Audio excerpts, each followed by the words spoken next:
The 93X Half-Ass Morning Show podcast is sponsored by Standard Heating and Air Conditioning. Take advantage of Standard Heating and Air Conditioning's HVAC Black Friday specials and save up to $1,500 on a furnace and AC combo or $1,000 on a new boiler. Check out the hottest deals in town all through November at standardheating.com.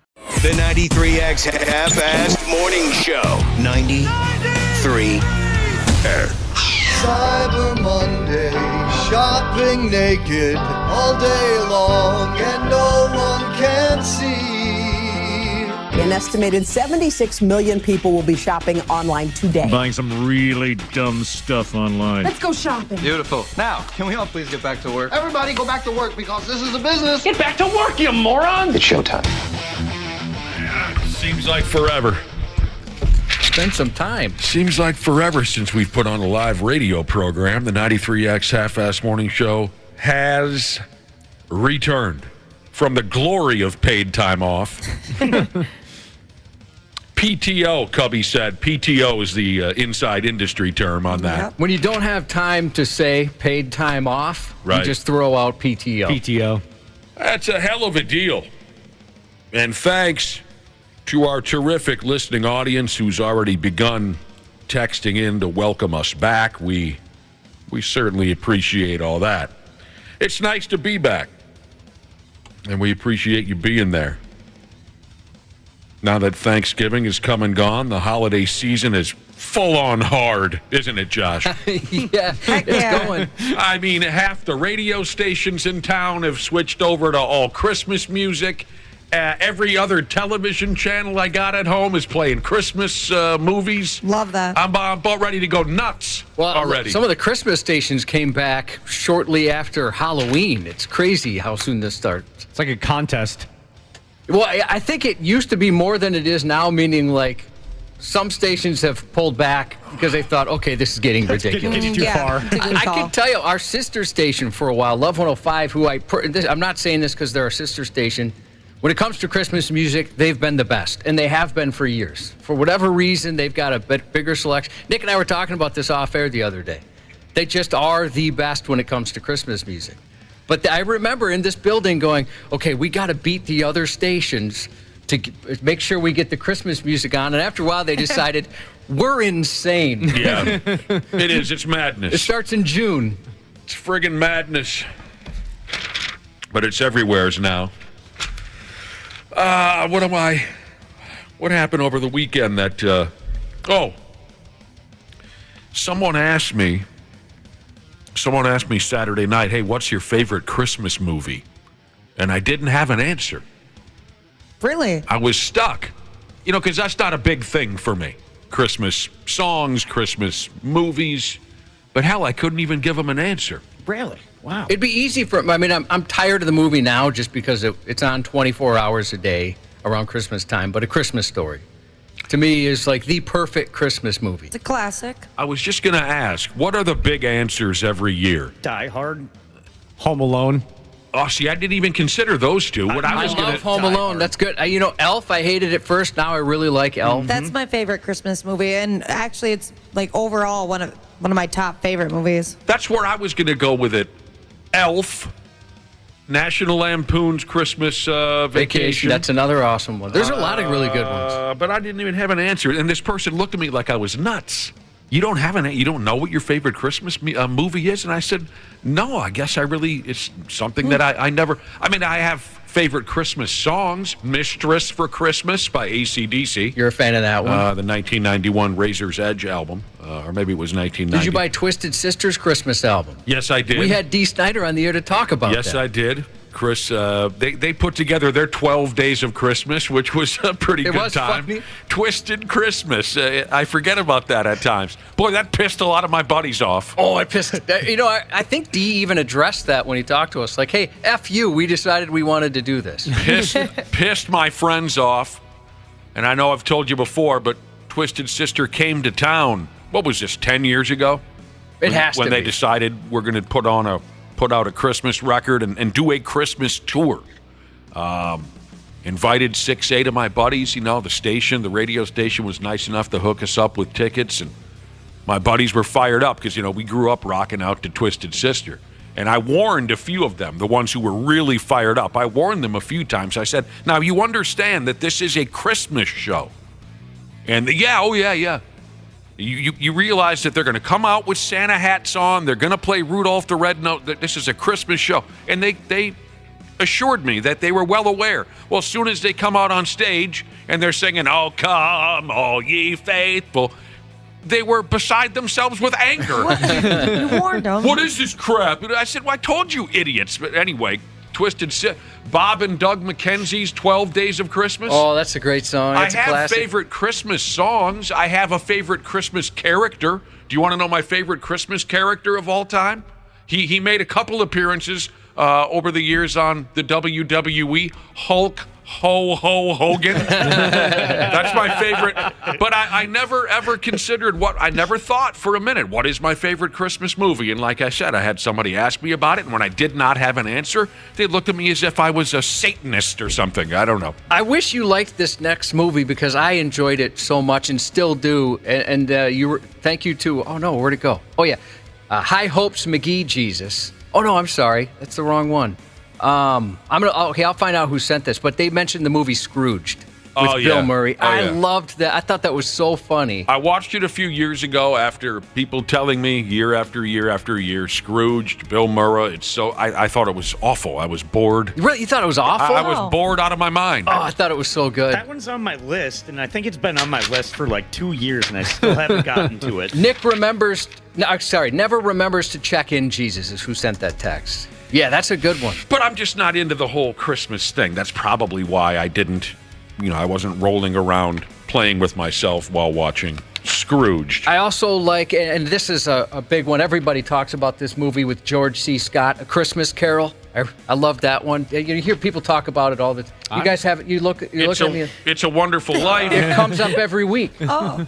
What did you call it? George C. Scott in what? A Christmas Carol. I'd have to check that one out. It's been a long time. I remember the name, but The Polar Express is one of my favorites, too. The Polar I thought Express. that was kind of boring. Yeah. Oh, really? Maybe just because you were so young when it came out. I don't know that I one. always want, they drink hot chocolate in in a couple of the scenes, and I always wanted the hot chocolate they have. It looks so good.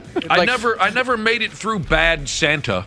Oh, I thought that was funny. That's good. People are texting in about Bad Santa, the Muppets, Christmas Carol. People fun. are. Yeah, I'm just not all that dialed into it. So Millennial Steel Cutter Jesus, like The Grinch with Jim Carrey. I really enjoyed that. My son was watching that last night. Yeah, I thought that was great. Lethal Weapon. We Sure. can this every year. We can do this bit. Did anyone go out into the streets and Josh? In Josh's intro, he had a little song there about Cyber Monday, so that's what today is? Today's Cyber Monday, Yep. yeah. So you get on your computer, there's deals everywhere? Yeah. It's the best. I mean, there's Black Friday, right, just last Friday, and now Cyber Monday. Did anyone go out into the streets and fight to the death for Yeah. Black I did Black some, Friday bargains? I did some shopping. Of course, me and the boyfriend bought a TV that wasn't on sale for Black Friday. I don't know why we did that, but Wasn't very smart of you. There were they plenty that usually- were on sale. They usually only have like the really huge ones that are on sale. Oh, they I'm got a good I don't need variety. a huge one. All right, so Black Friday was last Friday, and now it's Cyber Yeah, I went a little crazy. Monday.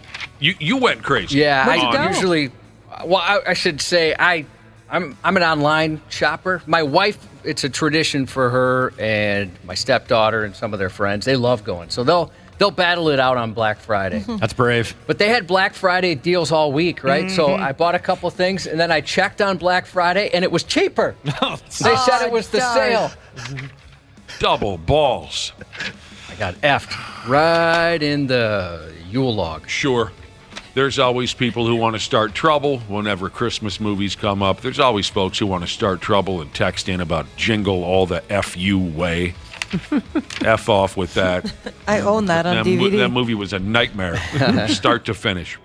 High hopes. Oh, I'm sorry. Even the filming process was a nightmare, wasn't it, Josh? Oh yeah, that was big news. Because everybody Really? wanted to run down. I saw to, Arnold over here. Saw Yeah. Sinbad over here. That's all you okay. heard about for 6 months when they were filming this Oh. stupid thing. That would have been so annoying. It sucked.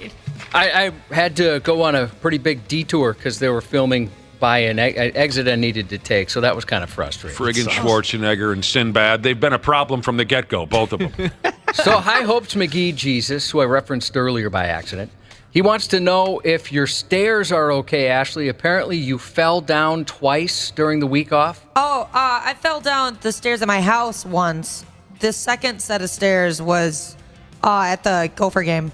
Oh, God. That was the worst because you know those stairs that it's like the main entrance? They're cement. Oh, that massive set of stairs when you first walk into the Golden Gopher football joint? Yeah. You didn't fall down that. You'd be dead if you Dude. fell down that set of stairs. Thankfully, I didn't fall further than like 3 feet. I just landed directly on my tailbone. And it was so bad that like the people around me were like, oh my gosh. And so I didn't want like to draw too much more attention. So I just wobbled down the stairs, found like this weird little dark corner and just cried for a little bit. I was like, oh my gosh, that hurts You so had to bad. go ahead and cry? But I did want people to be like, oh no, like you poor thing, and have to help me down the stairs. So I Well, was it was like, I'm gonna go cold hide and it. the stairs were a little slippery. Yeah, and I was wearing boots that were a little too small for me. How went to drunk the- were you on both occasions? I wasn't drunk at all the first one. That was just me being dumb. But you fell all the way down the stairs at home. Yeah. Oh, that's fun. Yeah, that great. was that. Well, they're all wood, so I expected to eventually. I need to get one of those like stair runners in the middle to protect me. You know, a college football game, Minnesota, Wisconsin, I'm assuming that's the game you were at. Yep. Acceptable. Yeah. I'm going to call it acceptable to have trouble navigating a staircase at an event like that because everyone's swilling beer and having a good time. I got drunk and fell down the stairs at a Weird Al Yankovic concert. Where was he performing? At U.S. the Bank Stadium, I'd imagine? It was U.S. Bank Stadium night 4. Oh, is that what it was? No, it was the State Fair. Many years ago, me and Big Al went to see Weird Al at the State Fair, and we were up in the grandstand, and we both had too many beers, and I fell down the stairs on my way to the pisser.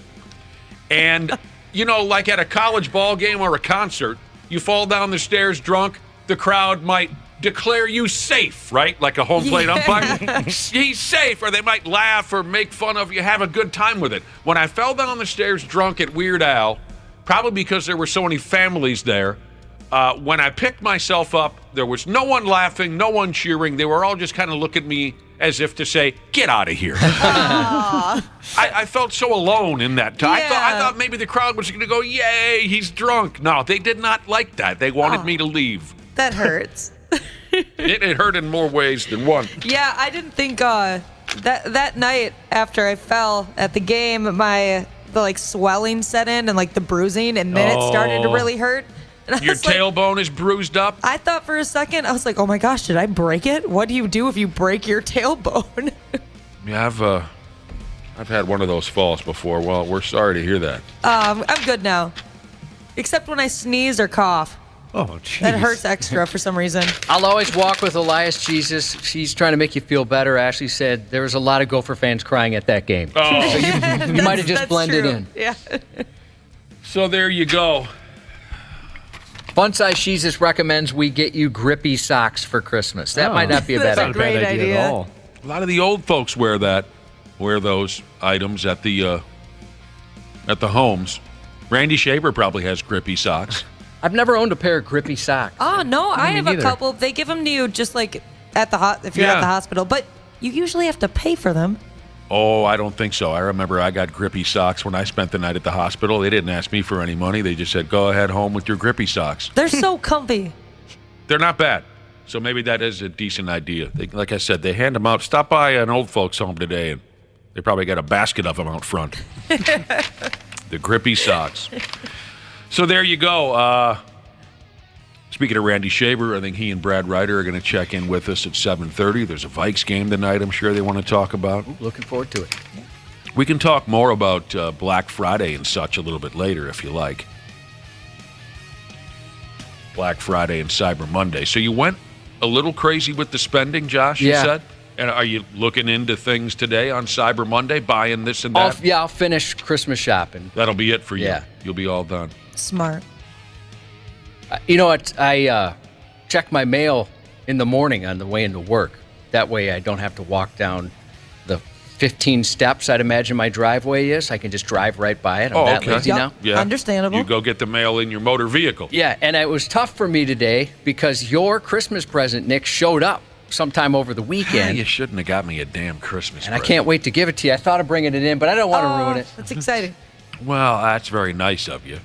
So it's sitting in my truck if anyone wants to break in. I park in the back lot. I can't believe it. I just, you just got me such a wonderful birthday present.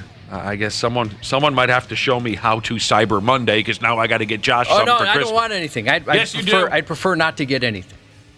How about I give you something that I already have at the house? Anyone ever had that experience before? Yeah. Oh, can I make a suggestion on where to shop? Yeah, go ahead. Your new wife's underwear drawer? Man. I mean, we're that good of friends, aren't we? Yeah, maybe a fun place for me to shop, too. Oh, I got a better idea. What? The new wife's hamper? The new wife's laundry hamper? Yes. I could spend the day going through her stuff trying to find you something for Christmas. That'd be really nice. That's a pretty decent idea. You ever had that experience where you got a Christmas present from someone and you know that they just pulled it out their own home or garage or something? Oh, thanks a lot. That kind of a thing? Yeah. Yeah, absolutely. And it was from somebody that just got married. What did like a couple months ago, and you can tell the box was like retaped. I mean, it was some wine glasses, so it was pretty. I was like, all right, thank you. But you knew for a fact you had seen them before at their house. Oh yeah, I helped them unwrap their wedding gifts. That's so freaking cheap. It's disgusting. I mean, they were pretty nice wine glasses. What happened to you, Josh? Where you got it? This is a reoccurring occurrence. They wrapped it up. This person does this. It's stuff they want to get rid of, right? And it's something that in no way relates to your life or something you'd ever consider wanting. But they say, I just thought of you, and go on like a whole speech on the thought process to get you this gift as a way to hope that you don't realize that they've had that for 10 years. Yeah. Do you want to mention what the item was? It's a reoccurring thing. Yeah. Okay. There's plenty. Yeah, it's a hell of a situation to be in. Well, speaking of all the holiday stuff, next Friday's Toys for Tatas. Wow. That came up fast. Yeah, so fast. Give folks another heads up on that. Next Friday morning, we'll be hanging out at Rick's Cabaret Gentlemen's Club, hoping to pile up all the toys we can for kids in need this Christmas. So keep that in mind. It's only a little over, not this Friday, but next Friday. So damn near 2 weeks, but it's creeping up. Yeah, and thanks to everyone who's been so good over the years. And we've already gotten plenty of texts from people saying, hey, I can't make the event. I can't stay. I'm going to be dropping some stuff off. And that's so cool. So cool of people to do. That works for us. Someone here via text said they got barbecue sauce, a set for Christmas that was already a year expired. Oh, no. That's someone cleaning out the pantry. No. Mm-hmm. What the hell's the matter with people? At least check the expiration date. Awful. There's one that I remember where I didn't receive the gift, but a member of my family did. And I knew right when I saw the gift, it was something that the gift giver just took from their own workplace. Like if back in the day when we used to get compact discs here all the time. Back when we used to get, bands would constantly send their compact discs. And it was kind of cool 20 years ago, wasn't it, Josh? Because, oh, Christ, I got the new Iron Maiden compact disc before anybody else did. So it'd be kind of like if we gave a free radio station compact disc to someone for Christmas. You cheap prick. You just pulled that off the shelf at work. Yeah. I remember when a member of my family was gifted something and it was obvious that the gift giver just took it from their work. Something they could get their hands on any time of the year. There was a guy here that was notorious for that. He'd raid the prize closet expired, like T-shirts from movies that came out 15 years ago. So dumb. He lived in a different state from his little kid, and he would send his kid for gifts, not just in general for birthdays and holidays. And so I had an endorsement for a while, and they paid me in DVDs, right? Wasn't very lucrative for me, but I like movies. So yeah, you did. A lot of them were bad, but he'd always ask for them. Hey, did you watch that you got? And wanted to make sure had. it was good before he gifted it to so his... he'd ask for it. I would just give it to him after I watched it. What in So the world? he'd send his kid an opened DVD Yeah, right. for Christmas. Wow. I mean, he didn't know if you had... Bogus. He didn't... You could have damaged it. You could have, anything. Right. You had already watched it once or twice, and you would give it to him, and then he would give it as a gift. Son, this is how much I love you. Here's how... And if you're struggling financially or something like that, that's completely different. Of course. It is the thought that counts. Of course. But in this case, there was no thought, none whatsoever. Yeah, just a last-minute gift. Hey, whatever free thing you have to anybody in this building, I'll take it. Right. For years, the kid never knew that new DVDs and video games came wrapped up in cellophane. Right. Yeah, he seal. had no clue. Probably 15 years old the first time he saw a DVD wrapped up in plastic. He didn't know how to handle it, I'm a little nervous to share this with you simply because this is one of the gifts that I got that I know for a fact was something they already owned because I had been with them when they made a purchase. I'm nervous to bring it up because I hope they're not listening. Sure. But so it was a smart home device that they purchased, and it came with a little speaker, right? It just, you bought this, and it just, like as an aside, here's a bonus gift if you buy. Okay. And so I got that little speaker for Christmas that same year. So nice. Oh, you've had that happen? Hey, yep, same thing, too. It's a little tiny, it was a garbage speaker. That's Yeah. why they gave it away for free. It was free that came with a different item. Yeah, and now I don't want to sound unappreciative. That's nice. They didn't have to give it to me. Sure. But when they pass it off as, I was thinking about you, and Right. I saw this in the store, and I thought, boy, I bet he'd love this. Yeah. That kind of thing. It was in the backseat of their car for a couple of weeks, and then I suppose I was tempted to say, hey, I was with you when you got When you bought that thing. Oh, man. That's where it's at. That's where it's at right there. What else is going on? Am I forgetting anything as we fire up our first program here in a little over a week? Dr. P. Jesus will be joining us. I'm sorry if that was already said. I don't remember it being said. No. I never would have remembered that. Never. Well, that's nice. Dr. P's coming in. And like I said, we'll talk to Randy Shaver and Brad Ryder. I think seeing how the Vikings play tonight, we're going to get a listener on air later for our Purple Pick'em segment. Yep. Still trying to give away that money. Oh, so back to our conversation about cheap bastards who will give you a Christmas gift that they pulled out the backseat of the car or something that they can get at the office or the warehouse for free.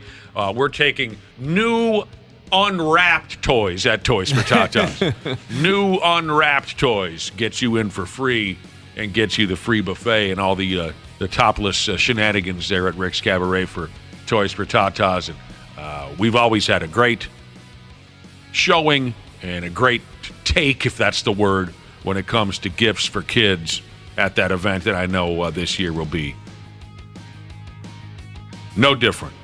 So welcome, not welcome back, because we're the ones who are... Thank you for welcoming us back. We're happy to be back here on the Half-Assed Morning Show. We'll take a break, and the stupid news is coming up. Half-Assed Morning Show. They're loud, they lose control, they do their little circus act. They're a nuisance. 93X. Did you know that Standard Heating has over 700 years of combined experience in the heating business? Now that's a lot of brain power. Hi, Corey here. As the call center manager at Standard, I'm proud to be able to work for a company that provides top solutions and experiences for our customers. Ashley, tell us more. Take advantage of Standard Heating and Air Conditioning's HVAC Black Friday specials and save up to $1,500 on a furnace and AC combo or $1,000 on a new boiler. Check out the hottest deals in town all through November at standardheating.com. Half redneck, half posh. 100% fun. Trey Croward and Corey Ryan Forrester try and learn fancy culture in putting on airs. The host of the Medium Popcorn Podcast, Brandon Collins and Justin Brown. Okay, so Paddington 2 had like 100% on Rotten Tomatoes for years. You guys ruined that? Justin came in and took it down 2 points because of his rating. That's the time we started getting death threats. Yeah, I'm not surprised. People worship that movie. Putting on airs. The podcast is on YouTube and wherever you listen. Stupid news on the Half-Assed Morning Show. Yeah. Here we go. We were jaw-jacking, weren't we, Josh? We were jaw-jacking a little bit about cheap gift givers come Christmas time.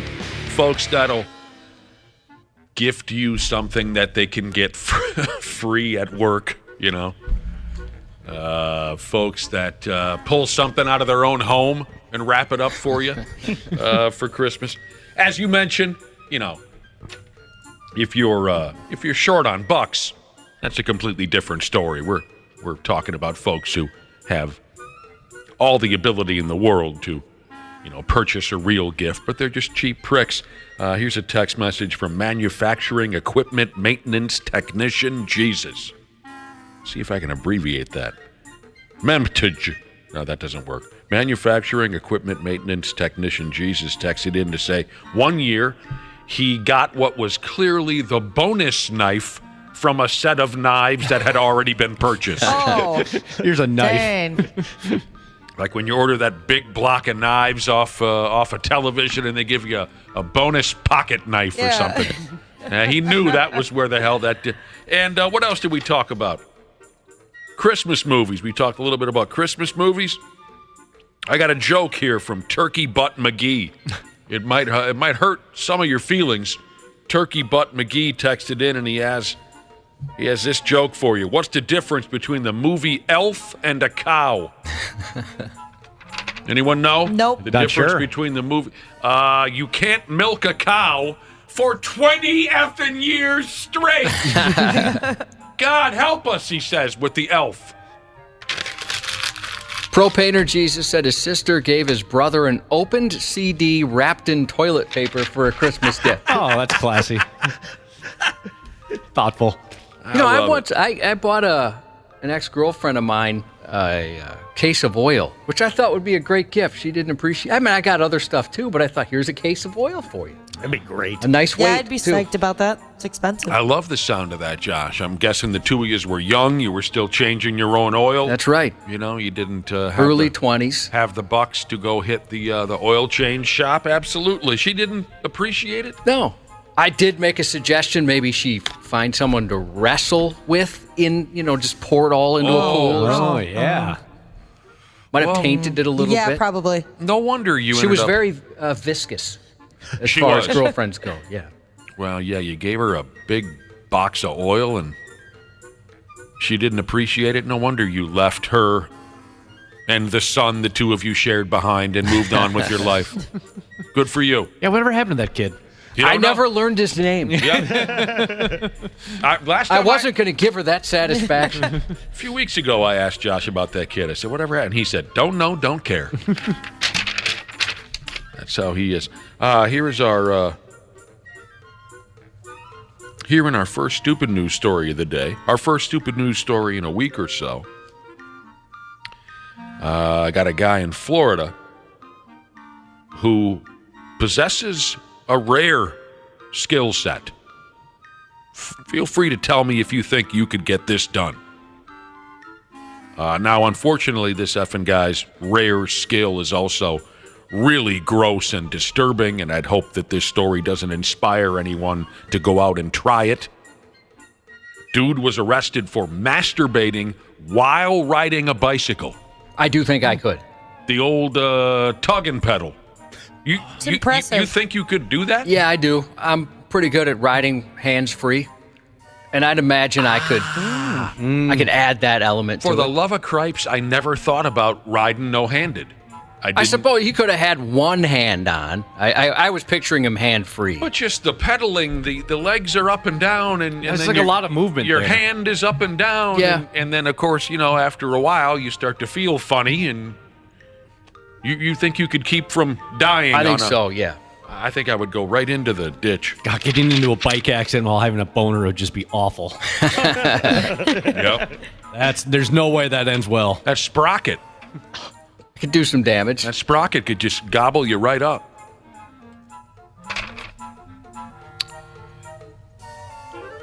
I mean, riding a bicycle and masturbating at the same time, that's something. Last Friday around 5 o'clock in the God blessed a.m., a female witness told the cops she spotted a man, later identified as a 44-year-old derelict by the name of Timothy Graham. This female witness told the cops she saw Timothy masturbating while riding his bicycle in a parking lot. I'd imagine the dispatcher has to say, Say that again now. That's really disgusting. When the cops caught up to this lunatic, Timothy, his zipper was down. The old barn door was wide open, don't you know? So they hauled his sad-ass carcass to jail. And he's a real cutie pie, too. In 2001, he was convicted of attempted murder, arson, and burglary. Jeez. Here's the kicker. Tuggin Tim here. He just got out the cooler 6 months ago for all that. And now he's parading around town on a damn bicycle beaten off. Just got out of the... He served like 20 years or something like that. Yeah. Just got out 6 months ago, and now this is the way he That's operates. how he wants to celebrate his freedom. Yeah. So obviously he's a... Is everyone okay? I'm sorry. I thought this was America. Did someone just bash their own face into their microphone? Sound What like was a microphone accident somewhere. that? Okay. No one wants to mention what happened? I just want to make sure everyone... Wasn't me. Wasn't me? Wasn't me. Pickle Rick texted and said, Dana in a bike accident gives me a boner. Somebody else says, aren't all cyclists already boners? They do take themselves pretty seriously. Oh, now you're in trouble. Yep. I think they're good people. Me too. I want to get a bike again. I promised I never would. I have had so many stolen over the years that I just didn't want to spend the money again and watch it ride off into the sunset while So somebody's this guy- masturbating. Oh, God. This guy just wasn't meant to be a part of normal society. Right, Josh? Yeah, let him bring him back to prison. On the show, if you're familiar with the Always Sunny in Philadelphia, they have a masturbation exercise bike where when you pedal, there is a toy, a dildo, in the seat that goes up and down as you pedal. Yep. Oh, like a yank for a bike. There you go. Mm-hmm. Not to be a prick here, but that gimmick was around way before everyone parties in Philadelphia. What's the show called again? Always Sunny in Philadelphia. Yeah, they ripped that off from Hustler magazine. Cheap bastards over there at Anyone Who Framed Philadelphia. I lost it again. Close enough. Close enough to Philadelphia. What's going on? People are texting in about masturbating on bicycles. A lot of folks say they could do it, or they already have done it. I've never tried, and I never will. It's upsetting. But I do believe I could. The Iowegians have their own problems with public masturbators. In a place called Iowa City, Iowa, they have a problem. And this guy was very literal about it. Very literal. He whacked one loose at the neighborhood Come and Go store, and then he left. I could make that a quick trip. I can get it done real quick. You follow what he did there? He was over at the Come and Go, and by God, he did. And then he left.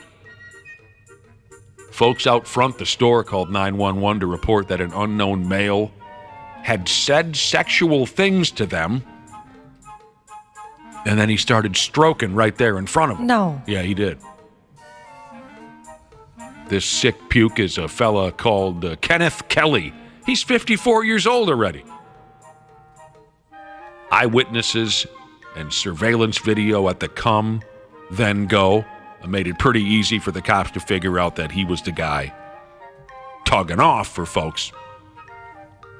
But of course, he dumped this old line on the cops when they asked him what he was doing. Kenneth Kelly reportedly claimed he wasn't masturbating. He was. Who wants it? Well, he had an itch of some sort. Oh. Forget, that's the classic. He was scratching his genitals. Total scumbag. Get him out of here. He doesn't even belong in Iowa. That's how bad this guy is. God, that's when you know you've really just run out of opportunities in life. He cannot even cut it as an Iowegian. He'd be accepted in Florida. Florida, I think they wouldn't bat an eye at something like this. They'd accept him with open arms. You have to do that to be welcomed in Florida. The first time you've heard of a Come and Go, I mean, you chuckled, right? Of course. Has there been anybody absolutely. that's just thought, you know what, that's not funny at all? It makes sense for the name of a place you go to quickly and leave. That's Quick Trip, not Come and Go. 2 pumps and a squeeze, Jesus. 2 pumps and a squeeze, Jesus has texted into the program, and he says, it's a nice store, Come and Go, but why do they have to spell come like that? I think we know why. Yeah, you 'cause- used the let's be K. real. Yeah, if it was the other one. You know, that's how you grab your customer's attention, right? That's how you sell more hats and T-shirts. Marketing, right? Wapple, is that the word? Marketing? Yep. I had a come and go lighter. Oh, I absolutely loved it. Did you really? did? Yeah, it was sweet. Lit a lot of cigarettes with that lighter? Maybe some joint sticks? Yeah. There you go. And I don't know where I got it from. Just one day I looked in my pocket and I'm like, huh. Lighter I guess thief. I'm a lighter thief, yeah. You ever light any pictures of ex-girlfriends on fire or anything with that come and go lighter? Nah, we didn't have Co-workers? No. No pictures of co-workers on fire. No, because all of my pictures would be digital. Oh. He's a digital guy. Never lit the computer on fire. No. God help us, corporate chef Jesus texted in. I was just saying, I guess I didn't think about it enough. I was just saying how difficult I thought it would be to ride a bicycle and masturbate at the same time. Josh woke me up to the idea that, well, you just, once you master the act of riding a bicycle with no hands, which I forgot. Yeah, that's something we all could do when we were kids, right? We thought we were cute going down the sidewalk. I didn't consider that. I also didn't consider this. Corporate Chef Jesus says you rest your hand on your thigh and you use the momentum of the pedaling to... No. Unbelievable. You don't have to do anything. No. Genius. It is a lot He easier thought than it out. Thanks for straightening me out, everybody. This story here might ask some of you, that doesn't make any sense. This story might make some of you ask yourself, how much does my dildo really mean to me? Maybe that's a question you're not prepared to face. I don't know. It depends on who you are, I guess. Dildos? No. What happened in this here story out of Florida, a gal got busted by the cops. She had a backpack chock full of illegal drugs at her place. She had some Valium in the backpack. Valium, is that how you say it? Yep. Valium. Along with all the Valium and meth in her backpack, she also had, a delicious pack of Newport cigarettes. Oh, use that come and go lighter. Yeah. Menthol cigarettes. Anyone enjoy menthol cigarettes? No. Can't say I've had one. Gross. I'm not a smoker, but I've seen them. I think that's what Newport pushes, don't they? Yep. Menthol. They also have non-menthol, too. Oh, is that right? The red pack. One of my uncles used to smoke Cools. Oh, yeah. Kool. They had... My grandma smoked those. Word? Then she switched to Virginia Slims. I was just going to bring that one up. That's a big one for the old ladies. when we were in St. Croix Casino for the casino broadcast, they had Sure. a cigarette vending machine, and they had Cools and Virginia Slims in there. I remember those vending. I didn't know they still had those. Yeah, they have a digital one now, and you can use your card. Oh, Virginia Slims were packaged all pretty, weren't they? Didn't they have like beautiful colors on the package of Picturing like a turquoise type color. My buddy one time got this pack of cigarettes. I have no idea what they were called, but they were like neon colors. There was like a neon orange, blue, and pink. I've seen those before. Wow. My dad was a Lucky Strike guy. There you go. Classic. At any rate, here's this gal in Florida. Cops show up at her place. They had an idea that she might be carrying drugs. They crack open her backpack. She's got the Valium in there. She's got the methamphetamine. She's got a pack of Newports. Brass knuckles, in case somebody wants to scrap. And also in that backpack, a big fat blue dildo. And while the cops were sifting through the backpack and confiscating all their drugs, she said to the cops, quote, "Please don't take my dildo." She has like an emotional attachment to this thing. Don't take my dildo, she said. I don't know if it's an emotional attachment. Yeah, emotional might not be the word. It's connected in a different way. Please, please don't take my dildo. The cops got to hear that line from an adult. Ariella Messina is the gal's name here, who she's not afraid to express her feelings. Unlike some of us who keep that all bottled up, she just went ahead and said it. Please don't take my... she was already on probation for a previous cocaine conviction, so she's going to go bye-bye for a little while, Cubby. I love that line. I kind of want to be around a person who's desperate to masturbate. Well, I should say a female specifically. I mean, she's just desperate to masturbate. That's kind of cool. It is cool. It is cool. I don't think she'll get to use that dildo much in jail. Do they allow dildos in jail? I don't believe so. That's too bad. Yeah, they got to make their own makeshift sex toys in prison, I've heard. Oh, sure. Toothbrush. Could be a shank or a dildo. Maybe a frozen turd or something. What do they do? What are some of the specifics you've heard, Dana? You wrap a towel up really tight or a newspaper or magazine and lube it up as best you can. Oh, no. With what? Like gravy or something? Maybe some gravy from the commissary. WAP will never mix up your toothbrush shank or your toothbrush dildo.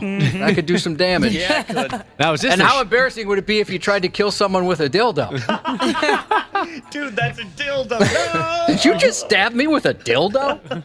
God dang. Death by dildo. I think I would work in the kitchen and try to get like a carrot or a cucumber. Yeah, you got to get your hands on the carrots, Wapple. Mm-hmm. And the cucumbers. You got to go butt end to that carrot, I'd imagine. I don't know. I don't know women's anatomy. That's what I think. My favorite dildo story. Can I tell you my favorite dildo story? Please. I love that you have a favorite dildo story. It's not what you think. This was First Wrestling, First Avenue, many, many years ago before they drew a crowd, before they drew a real crowd. As you know, my buddies and I used to go there on, I think it was Wednesday nights, 20 friggin' years ago, to watch the local wrestling show. And there'd be maybe a dozen people there. And one night, the ring announcer picks up the mic, and he says, if you look upstairs, everybody, you know, the upstairs part of First Avenue, the railing area. He says, if you look upstairs, the people from Sex World are here, and they've got some products up there they'd like you to... When we go to intermission, make sure you go upstairs and say hi to the people from Sex World. And they even had a camera somewheres in the building that they pointed at. All the ladies from Sex World are sitting at a table, and they've got dildos and vibrators and lube that they want to sell at the First Avenue wrestling show. And they put a camera on them, and the ladies are waving into the camera, come on upstairs. And the 12, 13 people there, it's kind of like, hey, all right, we'll see you later. Pretty quiet in the building. Well, sure as hell, we get to intermission. A buddy of mine went up there, said hi to the Sex World people. One of us may or may not have bought a dildo. Then the wrestling kicks in again after intermission. And the first match after intermission was not a good one. These two guys were brand new. They were working out the kinks. It was not a great beginning to the second half of the show. And it's dead silent in First Avenue. And one of my buddies hollers at the two wrestlers, I thought I had to go upstairs to see the dildos. That's awesome. And my God, I dropped to a knee. I was laughing so hard. The wrestlers couldn't even keep a straight face, man. Oh, yeah, there's no way. God, that was good. Did they have a hardcore match with all the dildos? No. That would have been fun. What opportunity. Yeah. If you and I would have been the promoters, we would have come up with that. You guys definitely would have figured that one out. Former prison guard Jesus has checked in on prison dildos. They say they call him a fifi. And as far we were wondering about the lube, bacitracin. That's what they use. That's good because it's a nice antibiotic. Yeah, it'll get the job done. You guys know what it means to be bacitracin? I think that's how you pronounce it. Yeah, that's what my mom has always called even like any type of Neosporin or like antibiotic ointment. She just calls it bacitracin. Well, like if you had an old school owie, thing. I might put some bacitracin on it. Is that right? Yeah. That is fascinating. Oh, so it's stingy. Ouch. Maybe I maybe, think it's more soothing. Only if you have an owie. maybe the sting is part of the fun, Wapple. No, I hated Neosporin for that. It stung. The hurt so good aspect of it. You're not considering that, Wapple. Yeah, it was like Family Guy. Just what are you saying? You've Neosporin. You know when you. I don't think it stings. I thought it was stingy. I don't remember. But I'm very, very tough. I'm a strong gentleman. Ooh, big strong guy. Pool plaster finisher Jesus said, and Wapple, how do we forget this? The episode of The Boys where she kills a lot of Russian mobsters with the light up dildos. Remember that? Yeah. I can't believe we forgot that. I've completely forgot about that show. That show is out of control. It got too much for me. Yeah, I don't know if I can do the next season. I can handle a lot, but even the boys, I was just like, okay, this is a little much. I've mentioned this before, but for those that know, get to the prostate. That scene, I thought, well, I don't know if I can handle another season. That's great because I didn't really watch that, but you guys told me about that scene, and they came out with a spin-off. I think it's called Generation V or something like that. Mm-hmm. And in the first episode, they also have it's about the same exact thing, same experience again. Remember, Nick, I showed you that scene? I think I remember that. I don't even think I should describe it. That was rough. I decided right then and there I wouldn't be watching any of that program. I thought it was insane how that show starts out. Just the opening scene, and all of a sudden the girlfriend, done. Yeah. Because Josh had recommended the show, and I said, hey, I just started up the first episode of The Boys. That the main chick is really cute. And then by the time I hit send on the text message, she gets greased. Well, more anxiety than hair, Jesus said the graphic novel that it's based on is far worse. Oh. Far worse. That show can be great, but yeah, it's a little much at times. That's how it goes sometimes, isn't it? Back to the stupid news. Here we go again. Somebody pulled their pants off and took a squeege in the aisle on one of those effing airplane rides. Seems to happen a lot. Frontier Airlines was the victim this time. This gal yanked her pants down right there in the aisle. Her big old bottom came flopping out of her yoga pants. The crowd on the airplane reeled in disgust, and then in her defense, she hollered at the crowd, "I gotta go pee!" Sorry, everybody. Are you serious? Okay, let me I gotta go pee. I gotta go pee. I gotta go pee. She's gotta pee. I love that she apologized. Hey, I'm sorry for what's about to happen. Boy, she pulled gross. that big old can out those pants, didn't she, Josh? Yeah, she did. Just ba-boom, it came out, and she got into the prime position, and the crowd went, "Son of a bitch, are you kidding me?" Here you go. Everyone on the airplane was trying to get from Philadelphia to Florida, according to the story. There's video of all this mess. I love that audio, too. She says, "Sorry, everybody." I gotta go pee. Oh, but then she got Sorry, nasty. everybody. She got nasty. When everyone got mad at her, then she kind of turned on everybody. F you. She threatened to kill some people. It was a terrible thing. Terrible thing. At one point, she said, "I don't give an F. F you. I gotta go pee." She'll probably be put on a no-fly list for life, wouldn't she, Josh? I don't know. I don't know how. Is that how that works? How you get on that particular list? I gotta go pee. I can hear that a dozen more times this morning. Maybe she'll get a complimentary diaper next time she decides to fly. There was a little kid or two on the plane who saw her naked adult private parts. That's not good. No. That's awful. Speaking of kids on planes, I went to Denver over the weekend while we were on break, and there was two kids in front of me with their parents, probably 1 and 3, and we had the added benefit of them crapping themselves almost immediately upon the door shutting. It just stunk the entire way there. Oh, no. And I felt bad for the parents because, it's like they're not enjoying that either, but it was some serious baby doo-doo. Pretty live? Mm-hmm. How quick did it get the Buffalo Bills? How quick did they get to 1 and 3? Oh. Have they improved? No. They're 500. 6 and 6? Yeah. What kind of syphilis have we all had? Give me the rundown for all the kinds of syphilis you've had. Let's start with Josh. I've never had syphilis. I have had an STD, but I have not had that one. Now, that one can be bad left untreated. Yeah. Mm-hmm. Tell me about Didn't this. that kill, Hitler or something like that? Oh, no. I don't know. I have no idea. Maybe it was. Maybe or it was. He had it or something. What was his name? The guy that went. Well, he killed himself. So. Yeah, right. That's right. For Christ's sake, I don't know what I was thinking. The gangster Al Capone. Did he die of herpes or? I don't. You've got something. I just can't get. Who was that? Somebody died of syphilis. That's not good. Hitler. I can't believe I that's the first that came to mind. But yeah, he shot himself. Al Capone. Mm-hmm. Was it Al Capone? Yeah, you're right. I'm good. Syphilis. Anyone here ever had eye syphilis? No, Thankfully that sounds not. awful. I don't believe you guys. One of you's had to have eye syphilis. Has anyone Is here that had common? pink eye? I mean, it looks like what I'd imagine eye syphilis would look like. Yeah, I've had pink eye. Oh, I've That's seen no that. fun. Does not look good. Pink eye. Very That's hilarious. painful. So goopy. So goopy. How'd you get dude. pink eye? No clue. I don't know. I have 5 brothers. I don't I know. had a buddy who got pink eye after going to the strip club. The fart game. Is that dark. true, or is that a joke? No, that's true. That's like an old joke. He really did. Huh? Yeah. I had some friends get sick after getting a little too fresh at the Boom Boom. But, well, I'll tell you those stories. Maybe closer to Toys for Tatas, we can share our...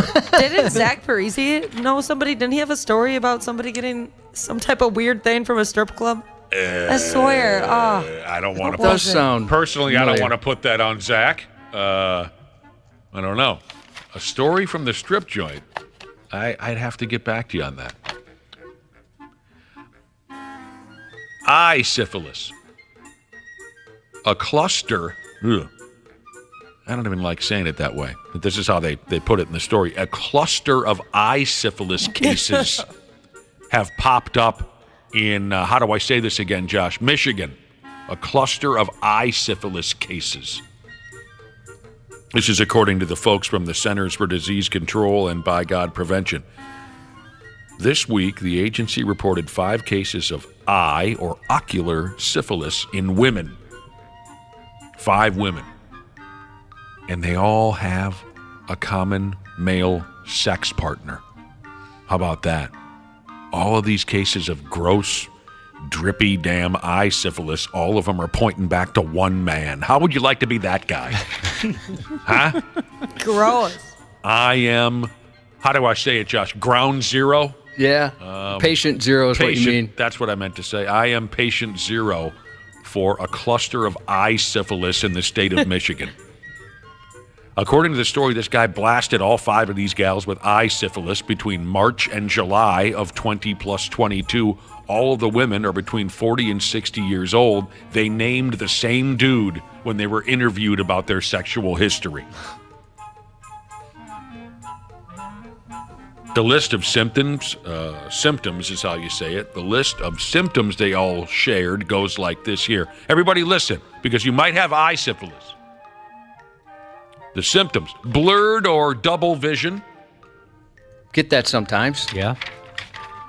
I like this. Floaters. Aren't those The weird? worst. Yeah. So weird. I Yeah. never had that problem. I hear stories of eye floaters. I never have that. Oh, never weird. once? I mean, I shouldn't say never in my life, but I can't remember the last time I ever had that thing. I've only had it a couple times. Maybe when I was Yeah, 4 same. years old or something. Is that like the black spots you see? No. Yeah, sometimes looks like little lint or something. I don't know how to describe it. I thought it was more like a clear kind of a thing that floats. Anyway, whatever. These folks had headaches. They were sensitive to light. They had skin rashes. They had genital sores. Oh. I'd rather have regular syphilis, I think, than eye syphilis. If I had to choose. 100%. It's very rare. It can be very dangerous. It can make you go blind. The CDC found this man, and he had been treated at a hospital in the past for herpes, but he had not been treated for syphilis. Man, this dude is lethal. What a hell of a deal to get that phone call. Hello, Mr. Johnson? Yes, this is the CDC. You are patient zero for the syphilis outbreak in the state of Michigan. I mean, that's kind of sweet. I wonder if he said, what did I win? Yeah. Is there a prize involved? This year, reports of syphilis have gone through the roof. Syphilis has gone up 74% since the year 2017. In the last, what does that make, 5 years? 6 years. 74% it's gone up. Hang on to something, everybody. Syphilis is on the way. So hot right now. Syphilis is on the way. I can see it in your eyes. Almost fitting, isn't it, Josh? As I parody the old love song by Saigon Kick. I like that song. Syphilis is on the way. They had a big hit back in the day, didn't they? Saigon Kick. Chances are one of us will get eye syphilis one of these days. Don't you think? I hope it's not me. Oh, I'm kind of hoping it's you. Odds are that's Ashley. Yeah, you are the best bet. I'm sorry. I'm safe. I try to be very safe in that aspect. Well, you got pink eye, and you don't know when how. I was a child. Do you wear safety glasses while having intercourse? Are you that safe? Good old pair of rec specs. You put on that condom. I'm going to put on these safety glasses. That's so Mike hot. Zimmer safety glasses. Oh my gosh. A former coworker of ours sent me. He used to send like graphic porn videos to me. He'd surprise me with these things, and one of them, a guy had some safety goggles with little lights on the top of them and windshield wipers, and I'll tell you what, he needed them. Oh. Have you seen that video? I don't think so. But I can put it together in my head. He was a pervert. That's weird. Here's a listener with an interesting question about eye syphilis. Listener asks, is this a money shot thing? That's what I thought. I don't know. I was picturing something like that, yeah. Yeah. I don't know. All right, here we go. One more real quick. You guys, our listening audience, you've probably heard Josh and I discuss our experiences with colonoscopies here on the radio program. We've both been probed, and well. Many of our listeners have also texted into the program and shared their adventures with being on the business end of a professional medical cornholing. We've had colonoscopy conversations on this show. But I don't think I'd ever heard anything like this before. Doctors in Missouri were a little surprised during a routine colonoscopy when they found a fully developed fly living in the patient's damned intestines. Ooh. Did you see the picture of this? Yeah. No. This is just hanging out, or Oh, it's unnerving. oh, This guy had a beautiful, clean colon like myself. When I had my colonoscopy, the doctor described my colon as gorgeous. And this one that I saw online, from this story, beautiful colon, this guy, right, Josh? Yeah, I mean, it looks pretty. Yeah, it looks like a nice place to live. If you had to pick a colon to live, you're a fly. Why not? Then there's Looks clean. this big fat fly just sitting in there. 63-year-old man, poor bastard. He showed up at a Missouri hospital for a routine colon cancer screening earlier this year. Doctors snaked that big old rusty camera up his bottom to check for any abnormalities. And at the top of the dude's large intestine, the camera spotted a fly that had set up shop in this dude's poop chute. I have to get another one, I think, next year, maybe the year afterwards. And I'm just going to request, if you find an insect there, don't tell me. I don't want to know. Yeah, don't take a picture. The story says it's pretty effing crazy that this fly would have survived the gastric acid and all the other horrible things that go on in the average person's boiler. Yeah, that's a tough fly. No one truly knows how the fly ended up inside this poor fella's guts. This is really gross right here. It says that it is a known fact that fly larvae can be hanging out in your fruits and vegetables. Oh, and then you swallow them. And if the larva can survive our stomach acid, then they can hatch in our intestines. Oh. Growing up, my parents got bugs always in your my parents always told me that if I think it was my parents or maybe it was just other kids told me that if a fly landed on your food, that it was throwing up on it every time or something. Something weird was happening every single time. Yeah, I heard that. You're onto something there. Well, that's what I learned from watching a movie called The Fly. Oh, maybe it was from that movie disturbed me as a kid. From 1986, starring Jeff Goldblum and the gorgeous Gina Davis, I think was the lead actress, Josh. And I know that the movie The Fly originated in the 50s or whatever, but the version that I saw in 1986... Brundle Fly, Jeff Goldblum's character. Yeah, when he started to become a fly, he would vomit all over his food and then sweep it into his mouth. That movie was very disturbing. Yeah. Oh God, he's in such bad shape towards the end. He doesn't look good. His arms are falling off, and his eyeball falls, and there's a lot of pus flying out of everything. It's terrible. Like Gina Davis. Did I get the name Yeah, right? yeah. you did. Oh, she's hot. I think so. Yeah, it was Gina Davis. She was hot in that movie. Oh, hubba hubba, yeah. The Fly. Check that one out if you're a young person. No one knows where this fly. The guy who had the fly in his guts. He said, "I don't know what a fly's doing down there." It's a great picture, though. Is that up on our website? Yeah, I'll put it up there right now. There's nothing better than seeing that. You're right. It is. It's like a brand new colon. It is. It looks very clean. Right off the assembly line.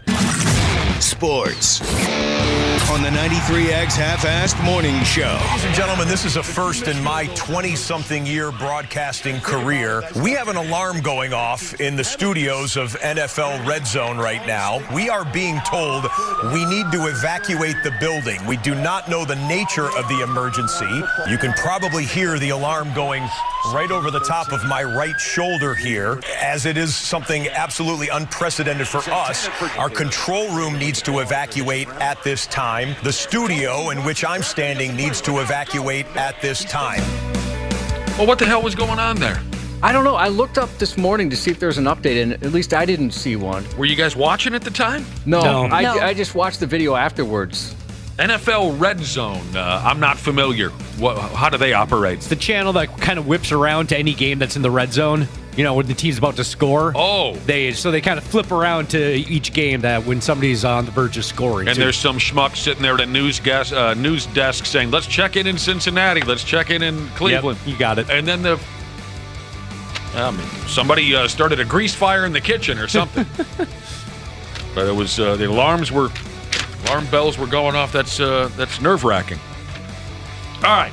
We got plenty to cover at 7:30 with Randy Shaver and Brad Ryder. The Pigs lose often. They seem to lately. And they lost again yesterday. The Wolves won a game in Memphis. The Vikings play tonight, don't they? They do. Yeah, that'll be cool. We'll get into all that action. They play in Chicago tonight. Also, a listener will join us for Purple Pick'em predictions at 7:30. Stick around for Josh's news. Half-Assed Morning Show. They're loud, they lose control, they do their little circus act. They're a nuisance. 93X. Did you know that Standard Heating has over 700 years of combined experience in the heating business? Now that's a lot of brain power. Hi, Corey here. As the call center manager at Standard, I'm proud to be able to work for a company that provides top solutions and experiences for our customers. Ashley, tell us more. Take advantage of Standard Heating and Air Conditioning's HVAC Black Friday specials and save up to $1,500 on a furnace and AC combo or $1,000 on a new boiler. Check out the hottest deals in town all through November at standardheating.com. Get an inside look at Hollywood with Michael Rosenbaum. Let's get into the fascinating, wonderful Bonnie Wright. Oh, yeah. Ray Fiennes was the most chilling actor to work around. He wasn't funny and making jokes. No. A little bit, but in, Voldemort way. Did you feel like he got very little direction? They let him do what he was just doing? I'm sure he was probably the type of actor that would go kind of quietly and speak to the director rather than What am I doing wrong? What do you want me to do? Inside of You with Michael Rosenbaum. Wherever you listen. Half-Assed Morning Show. 93X. Well, it was really crazy for me, and it really seemed unnecessary. Like, the whole thing could have been just solved with like a, oh, sorry, or could you let me in, wave, you know, just more polite. And it seemed to spiral into something that was much crazier than it had to be. A miles-long road rage spat between two drivers included one of the drivers ramming the other into a concrete barrier and then throwing big gulps. Hey, guys. Whoa, big gulps, huh? All right. Well, see you later. A witness shared video he captured of the incident, which came to a head in North Texas last Tuesday afternoon. Video showed an SUV trying to drive around a sedan. That was a mistake. It began to drive in front of that SUV, but the driver wasn't having it. So he responded by veering into the sedan. He didn't want to be passed. That rammed the SUV into the concrete barrier on the right side of the highway. The man who took the video said the two vehicles had been fighting along the highway for miles. Yeah, it was kind of wild. And they were like yelling at each other and flipping each other off. And then they started throwing drinks. And that's kind of when I knew I might want to film, because like they were throwing like big gulps and Arizona cans at each other. Oh. Definitely throwing drinks and spitting and stuff. I was kind of afraid there was going to be a gun or something. Those are big beverages. Yeah. Mm-hmm. AAA Texas warned drivers about road rage incidents ahead of the holiday season. The company said 32% of drivers make rude gestures on the road. 25% speed up to keep someone else from passing them. That's so douchey. You know, for some, it's fascinating to me. It really is. For some of us, driving is a competition. It's a competition. You're not just trying to get from point A to point B. To some people, you're trying to win somehow. It's so weird to me. I know people like this. It's a competition. That's the way they look at it. The best part is when somebody does that and then you end up like getting off at the same exit or something, and like you're still making the same time to whatever location you're going. You're like, really, did that 1 second really help you that much? It's very interesting to me. Why is it that, you know, something as simple as someone passing you, why does that offend some people? I'll never understand it. Why do you look at it as some kind of a fight to the finish? I'm so far removed from that when I'm driving. So far removed. I come from a long line of road ragers. Even my petite, sweet Catholic mother is a road rager. A long line of road ragers. My dad was he the best? Oh, geez. Was your dad the best of the family? Well, I was scared of my dad my whole life. He was, a little rough. Definitely. I mean, he was a great guy, but you didn't mess with him, right? Yeah. And he was almost always angry. But in the car, for whatever reason, I guess with a lot of people, it's a different gear. Pardon the pun. Yeah, it is. There were times where he would hit the horn. Like, he had a build-up where he'd kind of pause, like he's building up his energy, and then slam into the horn. And this is pre-airbags, so luckily nothing went off. But I thought he was going to break the car. And then, of course, he'd lay on that horn for, 6-7 blocks if we're following somebody. Oh. So I think that experience growing up, seeing both my dad and my mom freak out on the road, has let me just be pretty relaxed. Like, go ahead, you can get in front of me. I don't really care. Yeah, I'm fine. My brother takes that stance once in a while. If he feels like someone wronged him on the road, what he'll do is he'll chase them for a while. Oh, no. God. That's safe. Let's just chase them and scare them for a while. Forget about his schedule, where he's trying to get. No, he was somehow insulted, and so now that person must pay. A Florida man was arrested and charged with aggravated battery after allegedly driving his car into staff at the village's cruise and car show on purpose. At the event, which ran Saturday, November 18th, Anthony Guerrera became belligerent and aggressive toward the staff after being refused entry. The village resident then began throwing paper at event staff before purposefully and maliciously reversing his car into a worker at the show. Evidently, tempers flared a little bit. It appears deliberately struck the staff member, causing him to go up onto the trunk and roll off to the side. Definitely could have been a lot worse, so we're thankful that it wasn't. According to the arrest report, the victim said he told Guerrera he'd need to leave the car show due to his aggressive behavior. Guerrera reportedly arrived at the car show with a group of friends, but became irate when staff let another group of cars into the event before his. Oh, God. He then began revving his engine before several witnesses say he purposely ran the victim over due to being kicked out of the car show. He was arrested and charged with battery with a deadly weapon because of the motor vehicle that was involved. Thank goodness no one was seriously hurt. What the hell is wrong with this one? A man's behind bars after allegedly hitting another man with a leaf blower. Hey, there's people right there. There's cops there and there. What are you doing? Dude, what are you doing this for? According to an arrest report, police were dispatched in reference to a car crash where one of the parties involved was struck with a leaf blower by the other person. He had a leaf blower on him. The victim claims he was trying to operate his GPS while driving, which caused his work truck to hit a trailer attached to another truck, and then that forced it to collide with a parked vehicle. Police say that's when 60-year-old Patrick Edison ran out of his home to where his car was parked, armed with a leaf blower. He was described as being irate and slammed the leaf blower into the hood of the man's vehicle. The victim opened the door to his work truck, but was met by Edison, who bashed him with the leaf blower as well. Right in his mind. He was arrested. I bet you a leaf blower, that'll leave a mark or two, wouldn't it, Josh? Yeah, some of them are pretty big. I've always been jealous of people with those backpack leaf blowers. Dude, I feel those are cool. My mom's got one of those. It's so cute. She looks like a little Ghostbuster out there. President just tip her over. Josh, I feel like a stone-cold killer when I walk around the neighborhood with my backpack leaf blower. You've got a backpack leaf blower? Yes! And a riding lawnmower? Yes! You're living life. And an e-bike? And an e-bike, yes. And an addiction to Pornhub? Yes! You've got everything. I've been doing it right. An Orange County man was arrested after shooting at his family in a dispute over the late grandmother's cell phone they found. When officers arrived, they said they discovered 27-year-old William Stovall had taken off from the scene, and 2 victims were taken to the hospital for treatment. Investigators said they learned Stovall's grandmother had passed away 2 weeks prior. Several people came to the home to help clean out the house. However, when a family member asked Stovall whether he had his grandmother's phone, he replied, "You ain't getting S." Oh.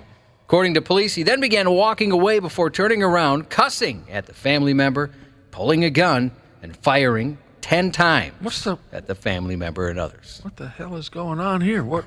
They must have a really good plan. Yeah. I don't know. Guy really values his grandmother's cell phone. I mean, I don't picture, I'm not trying to be discriminatory, but I don't picture Grandma having the most recent cell phone. No. But maybe she was very techie. Yeah, she's got a Nokia 2600. A Florida retiree causes his 75-year-old wife to fall on the ground by throwing packages of Oreos at her. The woman said she and the accused, 70-year-old John Sandoval, got into a verbal argument over the coffee maker not having any water in it. The couple's dispute turned violent when Sandoval threw a package of Oreo cookies that hit her in the head, causing her to fall. During police questioning, Sandoval said his wife was yelling at him, and that's why he picked up and threw the cookies. Well, knocked her right over. Yeah. He must have a pretty good arm. A 60-year-old Michigan man with a history of crimes is facing a possible life sentence after he was caught on surveillance cameras attempting to break into several homes and masturbating outside at least one of them. Some of the information that came forward to our detectives is very alarming, and what his motives were and what he was attempting to do. This is someone who should not be on our streets. Sounds about right.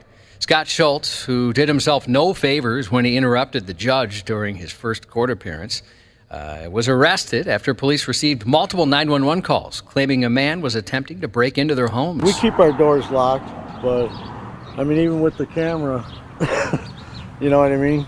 They still try to get in. When he realized he couldn't enter one of the homes, he proceeded to expose himself to their doorbell camera and masturbate. Gross. He then attempted to enter at least 2 other homes, but again was unable to do so as the doors were locked. As for Schultz's interrupting the judge during his arraignment, he did so to inform the court that he should be released from jail so he could, quote, continue his mission. I could interrupt you. I'm on a mission that I have to complete by year's end, and being tethered. Mr. Schultz, I would ask that you reserve that. The county sheriff's office said they don't know what his motives were, what he was attempting to do, or what exactly his mission is. I love it. The dude believes he's on some kind of a mission. To break into homes and jerk off on porches. And he has a year to complete the mission? Is that what he said? By the end of the year, he's got like a month. Oh, by the end of the year. Yeah. Well, then he is in a hurry, yeah. A pair of multicolored undies peeking above a robbery's suspected sagging pants helped police arrest him more than a year later. The robbery happened at a tobacco shop in Queens, September 14th, 2023. 3 masked men got out of a vehicle, entered the store, and pointed guns at employees and customers while emptying the cash register. They also grabbed merchandise and employees' cell phones before fleeing. Surveillance video spread through the media showing one of the robbers wearing brightly colored briefs with a large letter R in white and the year 1990 in yellow. 1990? Jesus, old drawers. Last time I changed these, 1990. Dude, that guy, he just set an all-time record, I think, for oldest draws. An anonymous tipster passed along the Instagram handle of the suspect with the colorful underwear. The caller also told police the robbers had tried to sell their stolen merchandise at another Queens location. Detectives reviewed video footage from the sale location and spotted the man with the colorful underwear, now easily identifiable because he was no longer wearing a mask. Police identified the 30-year-old suspect based on his Instagram account, the underwear in the video, and photos from prior arrests. Did that dude break your record for oldest underwears, Josh? Because you say you've kept I've got pairs. some from high school. Yeah, so you really? No way. Yeah. I graduated in 93. Wow. I don't know. I doubt it was anything from 90, though. Probably 91 or 92. That's impressive. Yeah, they've held up. They really have. 1990. I mean, I remember it like it was yesterday, but that was a long time ago. I forget how long ago that, but you're right. It seems like it was just yesterday. You should take one of those pairs from high school and autograph it and sell it for a charity auction. I don't think there'd be any buyers.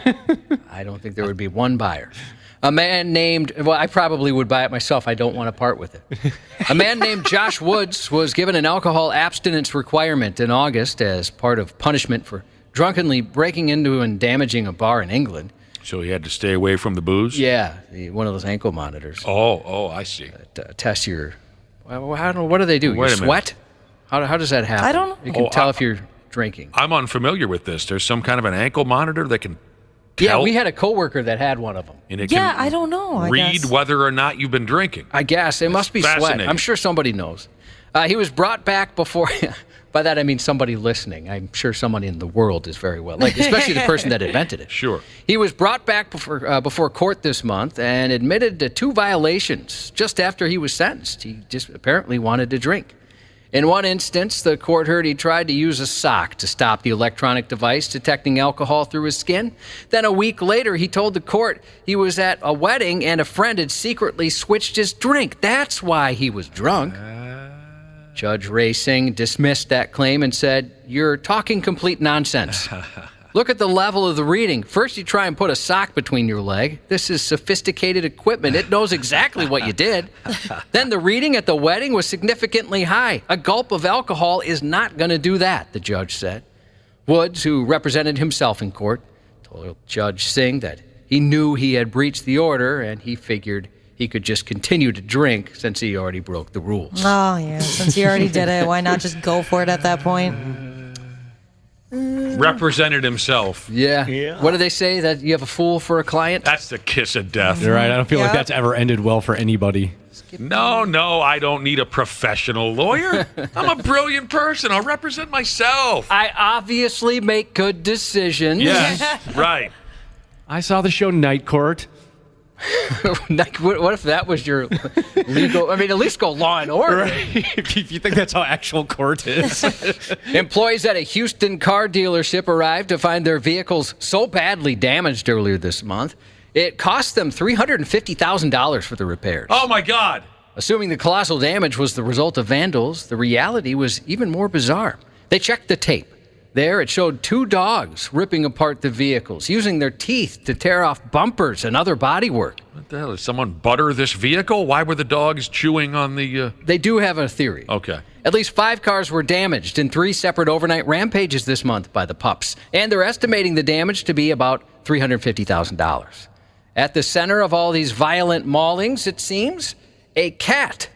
Employees believe the dog's true target is a clever feline hiding inside the vehicle. Oh, yeah, I forgot they'd like to do that. For now, however, the mauling sprees has everyone on edge, with employees trying to ensure they don't cross paths with the canine culprits.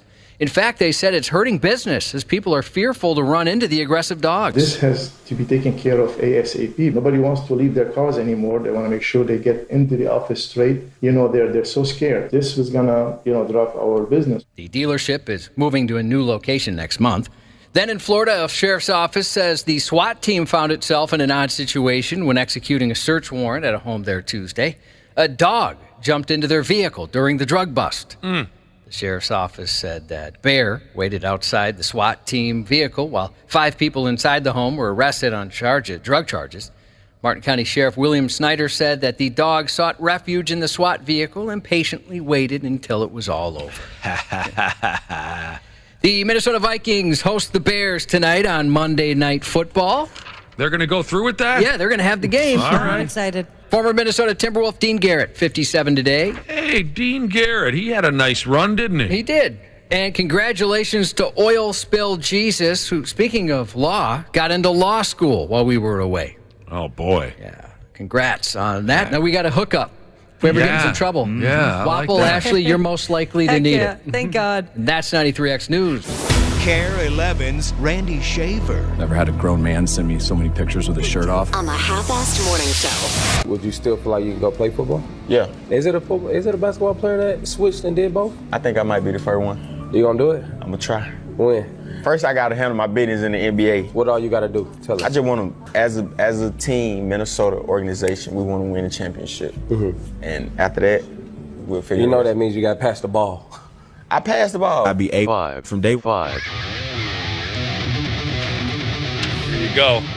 We're going to talk about A5 from day 5 here a little bit later on in this particular conversation. But first, it's a beautiful reunion this morning. A very magical, emotional, sexual thing. Sexual. I would have led with that. You can cut it with a knife. Gosh, yes. You can cut it with a knife. We made our personal time off our bitch last week. Now we're back, and so are our bros, Randy Shaver and Brad Ryder. By God, hello, boys. Morning. Good morning. It's great to have you back on the radio. Did you have a wonderful Thanksgiving? Did. Yeah, I did. A good Thanksgiving. Yeah, you had a good one? Yeah. That's good. Good to hear. Good to hear. Great to hear. Before we all fall down and touch ourselves over this reunion, we need to hear some picks for tonight's ball game. Drew from effin' Elko is on the telephone. Hello, Drew. How's it going? You lucky bastard. We drew your name.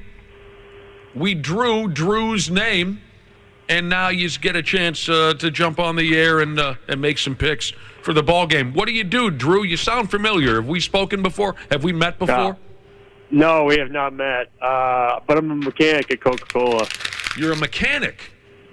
Yep. So you keep the trucks rolling up and down the streets, the Coca-Cola trucks? I try my best. I bet you guys raise hell in that friggin' garage now and again.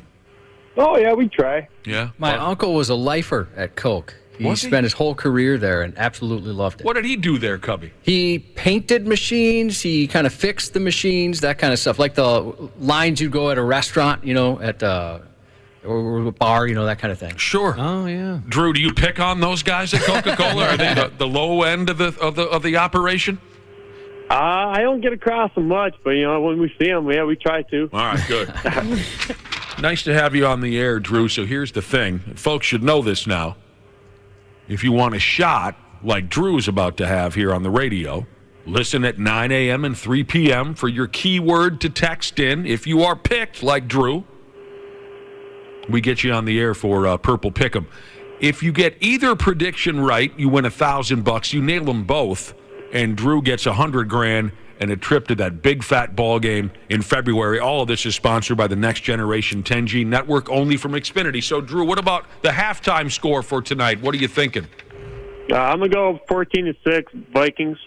14-6 Minnesota. And when she's all wrapped up, what's that scoreboard going to say, Drew?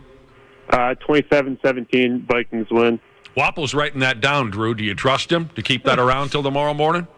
We'll see. Yeah. You said 14-3, right? No, he did not. I got it. He said 14-6. 14-6, 27-17. 13. Wapple's got it. We heard you, Drew, and we appreciate it. Keep those vehicles rolling at Coca-Cola. We like a beverage or two now and again. Sure do. Will do. Thanks for listening, Drew. Have fun watching the game tonight. There goes Drew. Again, thank you to the Next Generation 10G network, only from Xfinity, for bringing us our Purple Pick'em segment. We'll see how it all plays out. Randy Shaver, Brad Ryder, Vikings and Bears tonight in Chicago. How do you think it's going to play out? First of all, I think it's here. Yeah, it's here. Yeah, it's here. Oh, I'm sorry. It's a home game. I thought it was over there in Illinois. Nope, it's here tonight. I was even going to bring up the cold weather. That has nothing, that's not a factor at all. Probably not a factor, no. I think it'll be a little bit closer game than people think, but I think the Vikings will win, maybe by a field goal. Only by a field goal? Yeah. Ooh. Well, there are a lot of people out there who bet on the NFL, who are hoping like hell that the Vikings can cover the 3 points, because if they do, this will be a historic weekend for the NFL and bettors, because the favorites covered 12 of the 15 games so far this weekend, which ties a record for the most in a single week in the Super Bowl era. And if the Vikings win tonight, by more than 3, it will set a new record. A new record. Huh. Yeah, the Packers beat the Lions on Thanksgiving Day in the first game of the weekend. Right. And that was one of the biggest upsets ever on Thanksgiving Day. The Packers were almost a 9-point underdog. Really? And since that game, the favorites have won virtually every game this weekend. The only ones that didn't, the Giants and the Falcons, were the only underdogs to win outright yesterday. So it hasn't been much of a week of upsets. It has not. No. It is not. Although, like you mentioned, the one on Thursday was a big Thanksgiving. It was. But so the favorites have been the thing. Okay, I see where you're going with all this. So the Vikings, there'll be a lot of people who, will look at this game. This has been a bad weekend for the betting establishment. Underdog bettors, that type of a thing? No. Well, yeah, bad weekend for underdogs, but a bad weekend for the books. Okay. Because they're the ones that count on the favorites to win the game. Sure. And that's not happening. The Vikings are favored by 3, you said. Yes. Do the Bears have that hot shot playing quarterback still, or they've gone a different? Yeah, he's back. Justin Fields is back. Justin Fields is back. Yep. Yes. They went with a kid for a couple of weeks who weren't they? I swear to God, I was watching a Division III kid. Yes. Yeah. He didn't do too bad. Tyson Badgett, I think, was his name. Badgett. I was watching a Bears game here 2-3 weeks ago, and they flashed up on the screen just how little big-time competition this guy had ever faced up until he became the Bears' starting quarterback. Because you said he was a D3 guy. That's correct. So when he was playing college football, he was playing against schools that none of us have ever heard of. But he finds himself as a Bears backup, and next thing you know, Justin Fields is back. And he can do some things out there. He can if you allow him space to move, yes. Doesn't look like Justin Jefferson will play tonight. That's the last word I got. That is correct. Okay. So there'll be that challenge again for the Pastronaut to try to get things going without the big star receiver. Matter of fact, what was I reading? I mean, I know this doesn't mean anything to someone like me because I'm not a social media guy, but this is a story. Social media has become such a big, fat thing that this is a story when someone prominent like Justin Jefferson stepped away. He has stepped away from social media after getting harassed about his injury. And speaking of betting, Randy Shaver, it's bettors and fantasy football dildos that won't leave this kid alone. Oh, gosh. That's according to the story. I read that he even deleted his account, not just took a pause. He just got rid of it. Well, this is the desperate time of year for fantasy football.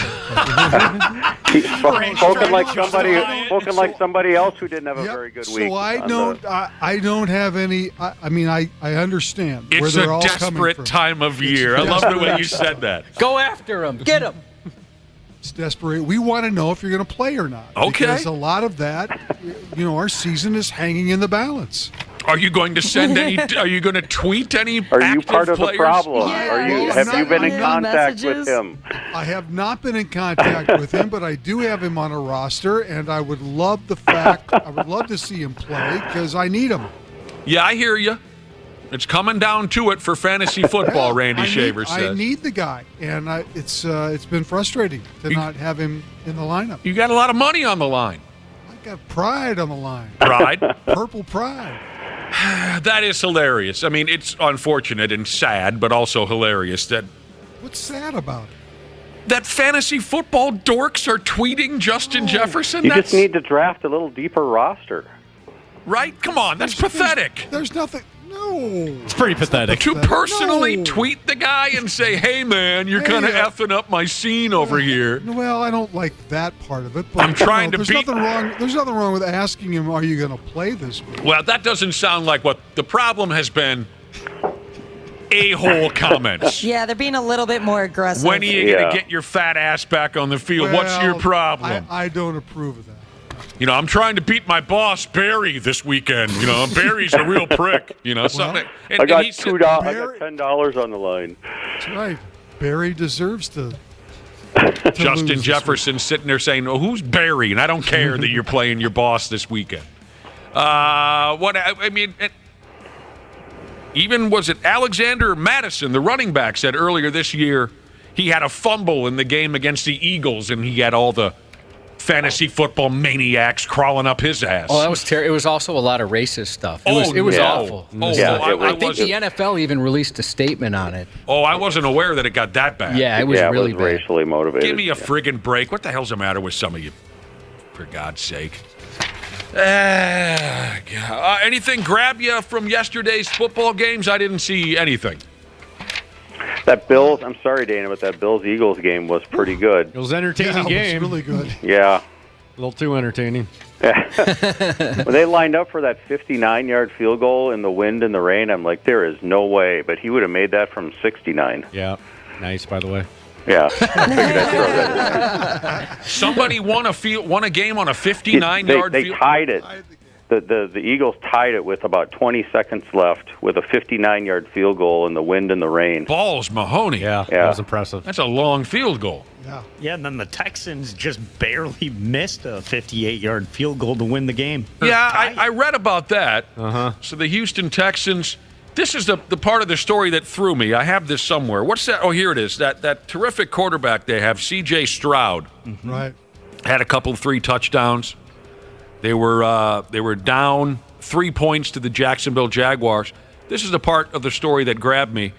C.J. Stroud drove his team into field goal range with just over 30 seconds left to attempt a 58-yard field goal. That's what we're considering field goal range?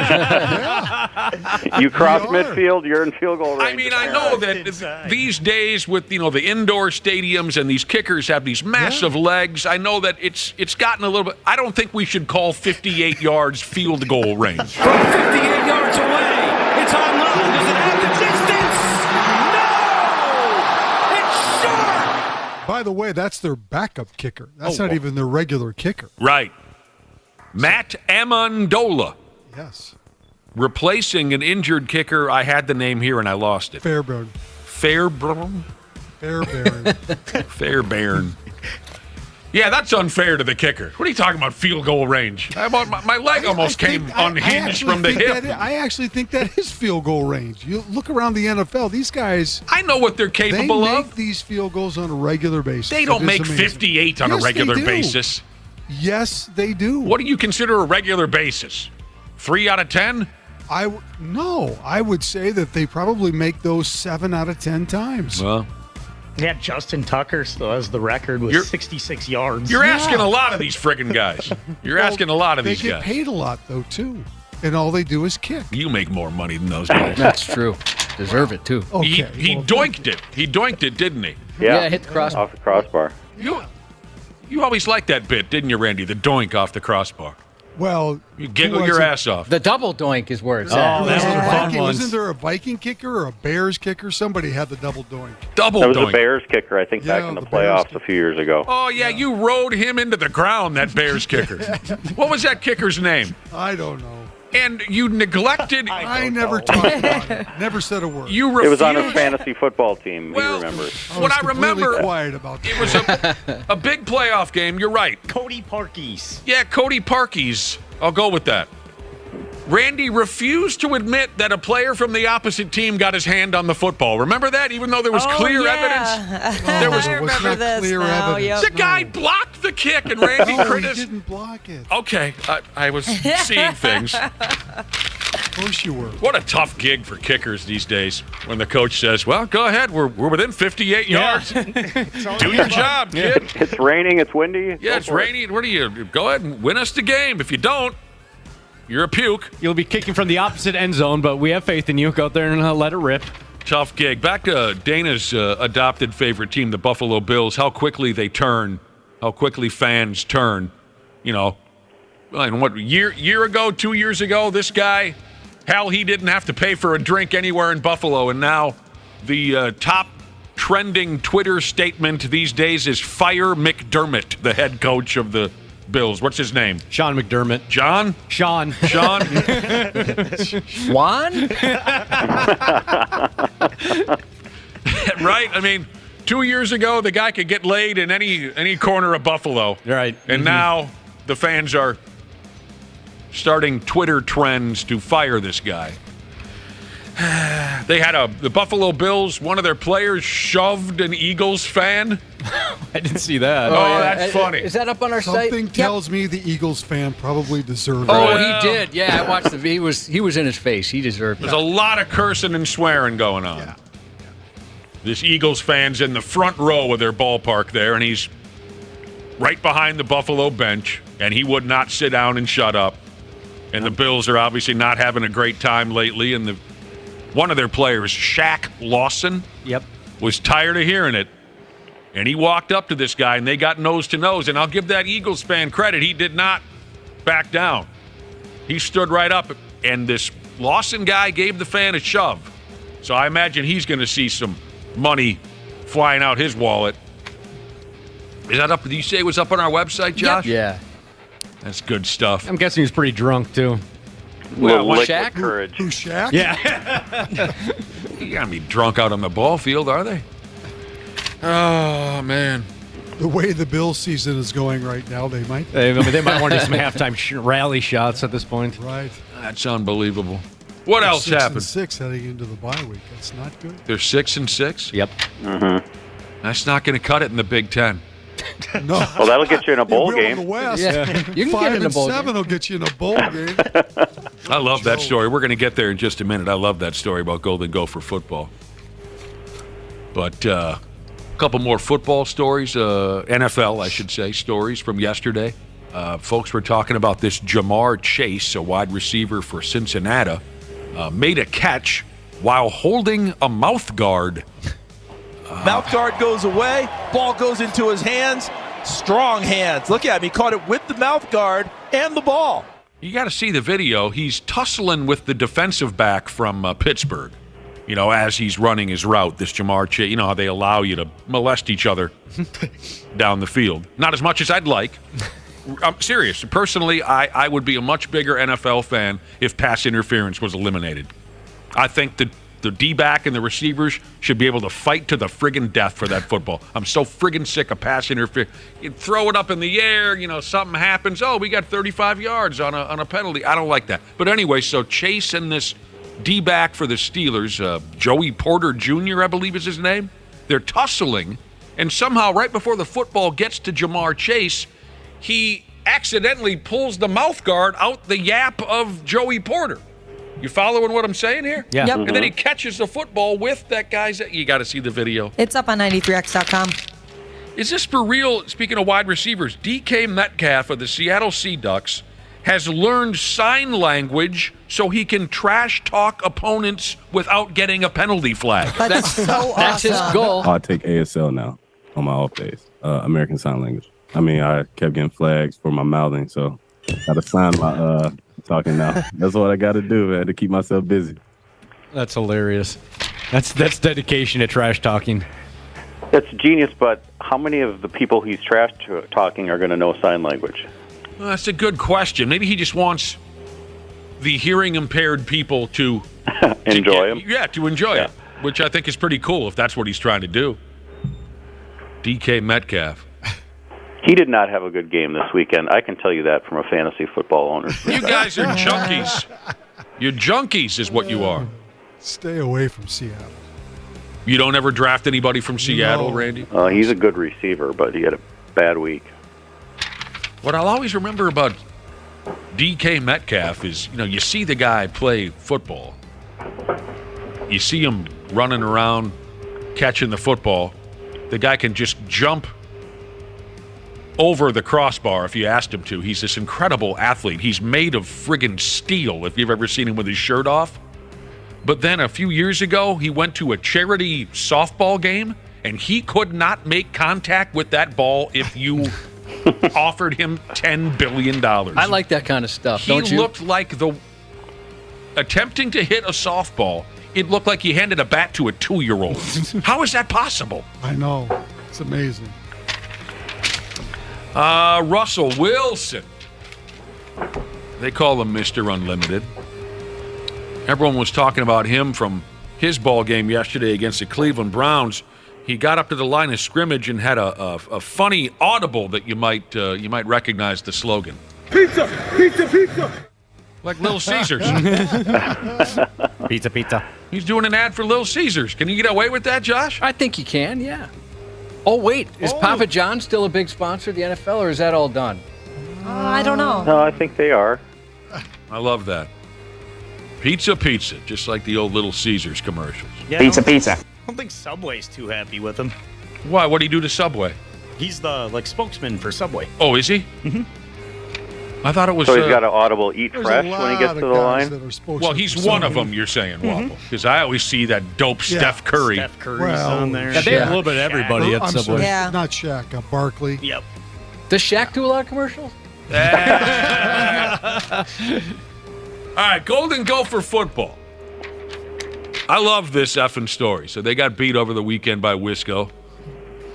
Those pricks. They took home Paul Bunyan's axe. They didn't deserve it, but they took it. And you thought, well, they finished with only 5 wins on the season. They're not bowl eligible. But then a story pops up. There are a total of 41 bowl games in college football, meaning there are 82 spots available, right?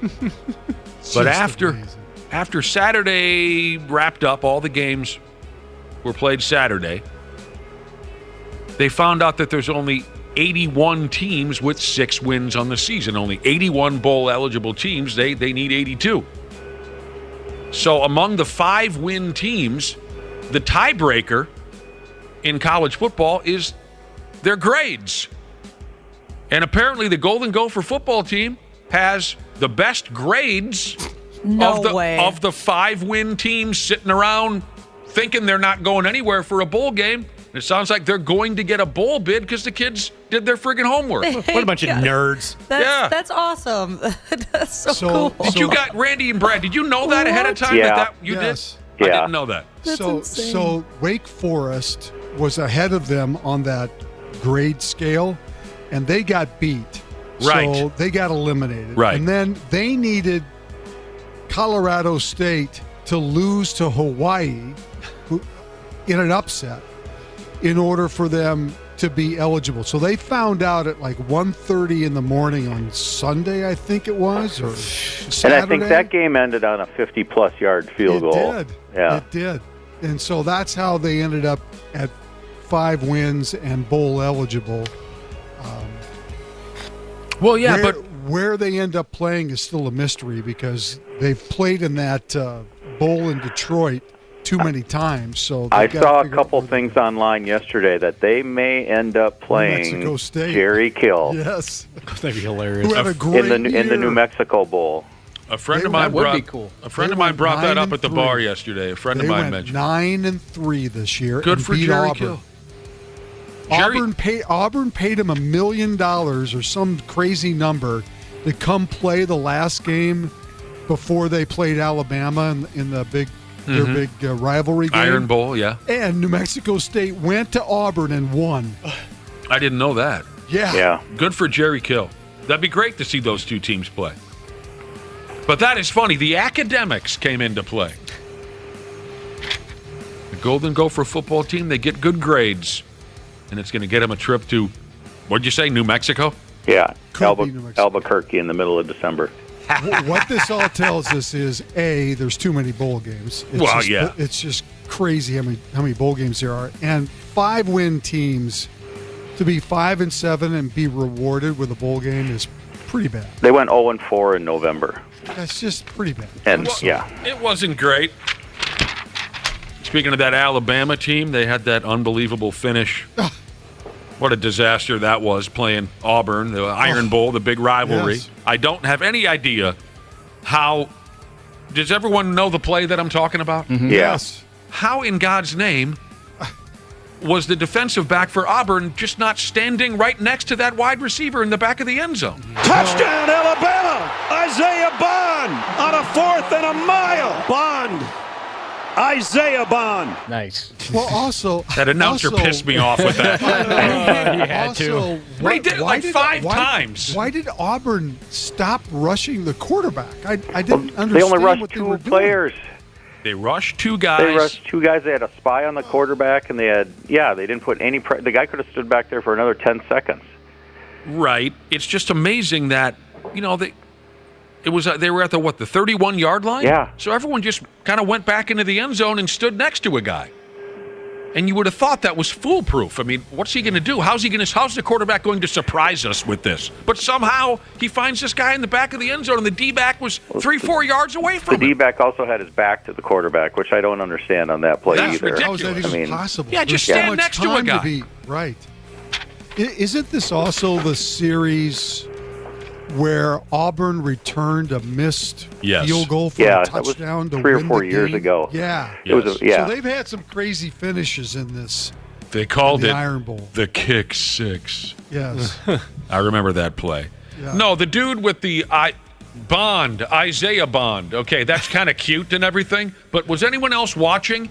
He dumped it out 5 or 6 times. Yeah, dude, we caught it. You're very clever. We get it. It's like, Josh, you ever been in that situation at the bar where someone tells a joke and it goes nowhere, so they tell it again? Oh, you're the worst. Dude, we didn't react for a reason. Yeah. You know, Cringy. they just keep big rivalry games over the weekend. A Florida player spit on a Florida State player and was ejected. It looked more like a sneeze. Did you see all the saliva that came out of that guy's? That was very wet. Like sprayed it.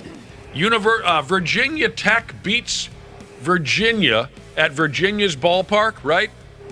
They won their rivalry game. After the game, Virginia Tech's players, after everybody had left, Virginia Tech's players decided to take a picture on the field, and the dude who runs the sprinklers at Virginia turned the sprinklers on to ruin their pictures. That's genius. That's when you know you got a real rivalry happening. All right. Well, the Pigs can't seem to get anything going. For you Pigs fans out there, they can't seem to get anything going. They've lost 7 in a row. Whew. Yesterday, the Detroit Red Wings beat them 3-1. 4-1 if you count disrespectful empty net goals. We hope we get to talk to, will we be talking to Marcus Foligno tomorrow? Wednesday, I believe. What day is it today? It's Monday. I thought it was Tuesday.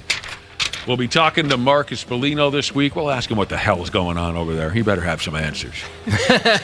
Otherwise, we're coming after him on social media. Yeah. Sure. I got my fantasy team. I got a fantasy hockey team that needs to be picking up some wins here. Yeah, you know, they just don't. Boy, they're in bad shape right now, huh? They don't score any goals. Their power play doesn't even help that situation. Shoot the puck. That's the solution. Well, right? they had 31-30. Right, Randy. They had 31-32 shots on goal yesterday. Their power play does nothing for them, and then when they're shorthanded, they just can't stop a. Other than that, things are going pretty well. They couldn't stop a decent varsity hockey team's power play. They're so bad, Arizona is ahead of them in the standings. It seems to me that they, a beer league team could give them a good fight when they're shorthanded. I don't know. It's just been real trouble. I don't know if I'd want to be around Bill Guerin about now. No, he probably's got a little edge to him. Yeah, I would think so. He was an edgy guy when he was a player. I imagine as a boss, he can be kind of a dick. Timberwolves thumped the Memphis Grizzlies last night. Best record in the Western Conference. What happened to Memphis? That's a bad team, man. Jeez. Oh, they had like 3 wins on the season? Memphis team is horrible. I didn't get a chance to watch much of the game. I was busy last night. John Morant's out there, right? No. He's not back yet? He's still suspended. Yeah, that's part of the problem, obviously. Okay, I thought I saw him. I'm not sure even he could help get this team back to where they need to be. It's pretty bad. 3-13. Well, F them. I don't like the Memphis Grizzlies. They became a problem here in the last few years. Yeah, so I think that rivalry is kind of going to be on the back burner for a while. It takes 2 good teams to have a rivalry. Yeah, right, exactly. Well, fine. I'm fine with Memphis being garbage.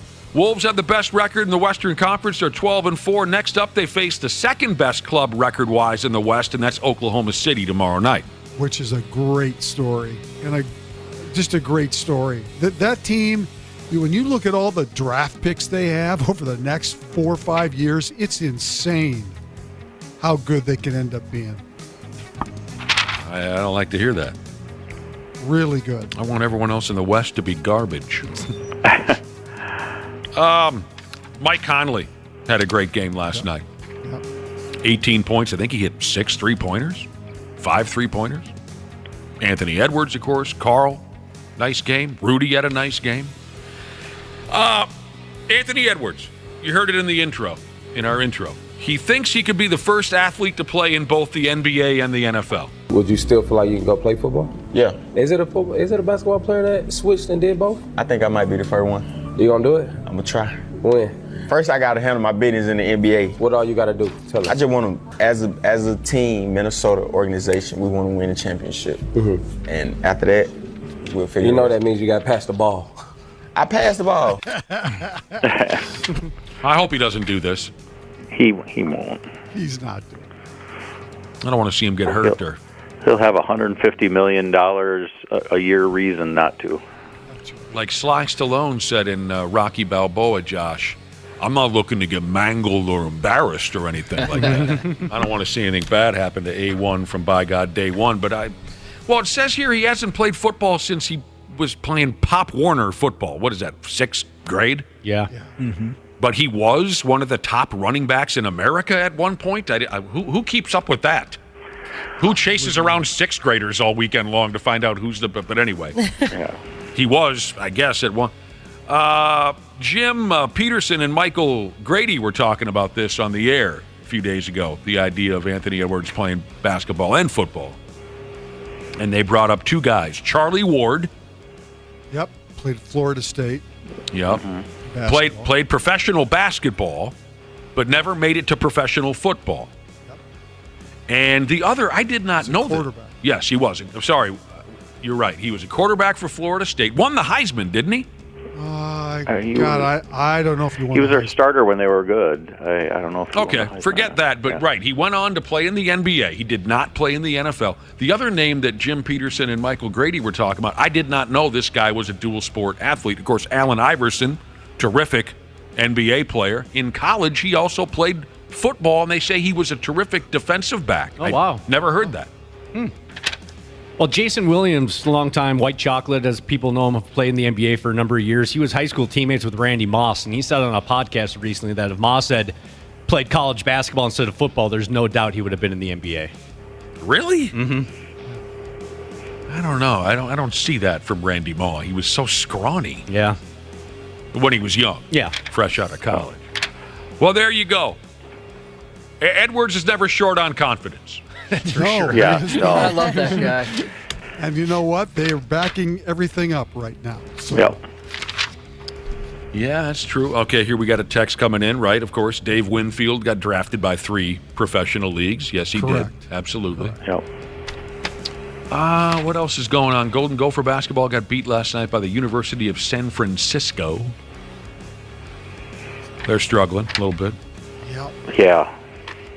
There was a high school girls basketball game in South Carolina here a day or two where one team beat the other 95-0. Oh, that hurts. That's getting pumped right there. 95-0 was the final score of a girls' high school basketball game. I mean, not even one free throw? Nothing. Not a damn not thing. one basket. Wow. Is there not a mercy rule? Guess not. I hope there's running time or something. Boy, that's... The coach from the team that did the pumping in the article that I'm reading here said, they tried to dummy it down, but they probably put their subs in, but you can't tell the subs not to play hard. That's their chance to play. Right. So. And she said then all the girls got really excited. Let's win 100-0. Come on. And then she said, settle down. We don't want to embarrass these kids. That's too late for that. 100-0. Good God. If the other team, if the other team isn't going to score, you could instruct the subs to pass the ball for 2 minutes before they shoot or something. Yeah. What's There's the no worst? Shot clock in high school. At least I don't think so. At South Carolina girls basketball, it's probably such a mismatch. They probably should not have been playing against each other anyway. That's mentioned here in the story that it was a tournament, and one team was certainly not in the same league as the other. You get that at tournaments now and again. And what was the greatest pumping you ever took as an athlete, Brad Ryder and Randy Shaver? Took or gave? Either way. Either way. Let me think. Boy, I think I played what was called Y-ball basketball when I was in high school. It's So where I your didn't- parents look out and ask why you're out there? No, it was YMCA basketball. Oh, I because see. I didn't play high school basketball because I ran indoor track. Your parents sit in the In the stands and go, wintertime. why did we sign him up for this? He's And terrible. I want to say we won a game by about 48 points, which when in that setting is a lot of points. Yeah. To win by because you don't play long quarters. I don't ever recall getting pumped, Just though, blasted. getting beat. Yeah, I hear you. In football No. or anything, I don't recall that. Well, I fair enough. can't either, really. I remember making 6 errors in one game in baseball. Oh, didn't you say like that was all on me? The woman, the mom for the other team was Yeah. yelling to take me out. Get him out of there. Well, He's no, awful. she should be yelling to keep you in. No, she said I should be out. It was just that disgusting. It was that bad. Yeah. When I hit the shed behind the first baseman twice. From Yeah, short- you hit the shed. Before we get out of here, some Twins news. One story I heard last night, and one, Cubby just pulled it smooth off Sonny the Gray. printer. Kente Maeda is going to go off and play baseball for the Detroit Tigers. Yep. You got a 2-year deal for $24 million. The Twins were not going to pay that. No. So, I love Kente Maeda. I love his approach. He's fun to watch. I'll miss watching him play for the Twins, but he'll still be in the same division. We'll get a chance to. And God help us, Sonny Gray. It sounds like he's going to go off and sign a deal with the St. Louis Cardinals. Yep. Jesus, criminy. They weren't kidding when they said they were going to cut payroll. yeah, they're not. Yeah. No. This is not going to be pretty. No, it's not. And coming off that wonderful Yeah. postseason run, they had all this goodwill built up. The fans know. are back. They were so into it. Oh, no, we're not going to pay any of these guys. You know if all you those ever- guys you if loved? you ever wonder how important a television deal Yeah, is to a exactly. team, this is a perfect example Yep. of how And important a TV deal is. it's going to be interesting as we get closer to mid-market spring teams. training to see what they end up doing for television this year, because they will not be on, we've talked about this, they will not be on Bally's That's right. anymore. And that's worth $45 million a year. Jeez. Well, 45 Bally's can't pay million. that, you know. So the Twins. Yeah. I mean, the Twins aren't going to be the only team affected by all this No, either. but that's how much they're not going to be getting from them this year. Well, that sucks. I'll miss both those cats. It says here St. Louis is really going for it. They've on the verge of signing Sonny Gray. Jesus Christ. Lance Lynn still gets hired wherever he Lance goes. Lynn actually is a pretty decent pitcher. Didn't he just for run his way age. out of steam at the? But you know what? I thought Lance Lynn's career was done when he was here, and he's been going ever since. So I He shouldn't has talk been trash. going ever since, Yeah, that's right. Kyle Gibson gonna Well, pitch he for had the a Cardinals great year last year with for Baltimore. Yeah. Yes. Son of a bitch. Well, who's gonna? Kyle be Gibson saved my butt in fantasy baseball. Stop it with the fantasy baseball. telling you. I picked him up after like the first week of the season in almost, I'm going to say 3/4 of my leagues. And the guy was fantastic all year. It's dorky enough that you bring it up on our radio program. Don't ever tell him that in person. Hey, Kyle. I would never tell him that in person. But I'm just saying he had a great season. Fantasy baseball with my boss Barry and me. Boy, Barry's in everything. My cousin Ron. We were playing, and you. I signed you, and you. Friggin' junkies. So there you go. I'm trying to relate to the people. I know That's you why I'm doing are. that. Relating to the relate to little people. People out there that relate to that. Oh, yeah, I did that too. Former Golden Gopher football coach Tim Brewster has resigned from Deion Sanders' staff at Colorado. He's all done. Oh my God, he may He's- not be the last one. What a turned into kind of a That's disaster, turned out didn't to it? be. Yeah. Oh my God. Started off, I mean, my damn, you couldn't squeeze another celebrity into a Colorado football game at the beginning of the season. Yeah. Deion Sanders and all his jaw jacking. And I don't dislike Deion. When he played, I didn't like Deion Sanders. I didn't like him as a baseball player or a football player. He was so arrogant it made me sick. I don't dislike him. Imagine, though, But- had he just kept a lower profile. Yeah, he loves that spotlight. He always Pe- has. People would still regard their season as a success based on the fact that Colorado was so bad the last few years. Even to have 4 or 5 wins is a big deal. But the way they started and the way they just shot their mouths off, Yeah. it Yeah. just... they made fools of themselves to a certain extent. One of my favorite Deion Sanders stories from when he was an active player. You guys probably remember this. So Deion must have been a rookie in the big leagues, and Carlton Fisk was probably about 60 years old behind the plate. I think he was still with the White Sox. Carlton Fisk played his whole career. No, Red Sox and White Sox. Right. Carlton Fisk was ending his career at this point as a member of the Chicago White Sox.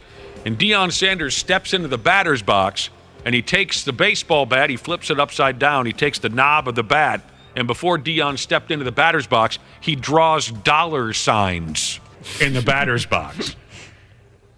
Right? Yeah. Because it was always all about the money for Deion Sanders. Right. And Carlton Fisk thought that was very disrespectful, and he took his catcher's mask off, and he said something along the lines of, there are guys who bust their balls for 20 years in this business who are not making the money you're making as a friggin' whatever, first-year player, second, whatever he was. Show a little respect. And Deion said, F you, and the two of them are nose-to-nose, jaw-jacking. I thought that was a funny moment. Carlton Fisk there he was, his knees are just on fire, he's older than the hills. He doesn't want some hot shot running in here, drawing dollar signs in the, Mickey Mantle made $20, when he first started, that kind of thing. So there you go. All right, boys, welcome back to the program. We're happy to have you back, and we'll continue this nonsense throughout the week. What do you think about that? Sounds good. Thank you, Randy. Thank you, Brad. Half-assed morning show. They're loud, they lose control, they do their little circus act, they're a nuisance. 93X. Did you know that Standard Heating has over 700 years of combined experience in the heating business? Now that's a lot of brain power. Hi, Corey here. As the call center manager at Standard, I'm proud to be able to work for a company that provides top solutions and experiences for our customers. Ashley, tell us more. Take advantage of Standard Heating and Air Conditioning's HVAC Black Friday specials and save up to $1,500 on a furnace and AC combo or $1,000 on a new boiler. Check out the hottest deals in town all through November at standardheating.com. Former Navy SEAL Sean Ryan shares real stories from real people from all walks of life on The Sean Ryan Show. Tennessee Congressman Tim Burchett. Where do the majority of UAP sightings happen? Yeah, military installations, but I couch that. If they're going to fly here and check something out, they're going to see where our best and brightest are, I would assume. They asked me about seeing any UFOs in Washington, D.C., and I said, no. I said, there's no intelligent life around here. The Sean Ryan Show on YouTube or wherever you listen. Dr. P. Jesus. The 93X Half-Assed Morning Show. We've made it to 8:25. We welcome you back to the show. We got our bro in studio, Dr. P. Jesus. This is what he does. He swings by and he gives his professional advice to our listeners who might have some health issues. 651-989-9393 is the number to text. Thank you for coming in, player. Yeah, we appreciate you taking a break from pickleball, I'd imagine, to jump in here with us. Yeah, my God, I just finished 10 minutes ago. No. Awesome having you in here. Yeah, great to be here. Welcome back, too. Yeah, thanks, man. We nice had of you to say. A week to ourselves. Yeah, you guys are hilarious when you're off, actually. It's just like one joke right after another when they do those. Oh, and we're not here? Backtracks, yeah. Yeah, it's just the best of... Yeah. The best of what we got. It actually is. It is funny when it's sort of edited to just like bang, bang, bang, bang. I mean, it's good. Here's the deal, Dr. I didn't know P. they did that. They do. I spend most of my time laughing when we're not here as well. I'm a very happy guy, very giggly. I bet. Well deserved for you folks. Well, tell you what, man, we got you. We're going to have you sticking around here for a while, helping out our listeners. I've already received a couple of text messages coming in, seeking your advice. Both of them, ear troubles. Okay. Ear troubles. A little bit different, one from the other, but I'll just go ahead and throw it your way. I've had a pain, a listener says, I've had a pain in my ear for about 6 months now. The pain comes and goes, and sometimes hurts a lot when I clean my ears. Okay, it's only his left ear. Pain in the left ear for 6 months, sometimes hurts when he's cleaning it smooth out. Any chance it's related to earbuds? Oh, earbud. I thought you said bugs for a second. Well, that would... Yeah, it could very well be, sure. Especially if it's when you're cleaning it. That probably means putting a Q-tip down there, which, as your grandmother told you, you should not do. You see, I absolutely just fold my ear holes with Q-tips. Yeah. I do. I no longer do. I blast them as deep as I can. I'm a Q-tip addict. Yeah, it's because what happens, and well, Josh, maybe I know you had some other issues, but people will often end up pushing wax way down deep into the ear canal with the Q-tip. Probably what I'm doing, and my hearing is leaving me.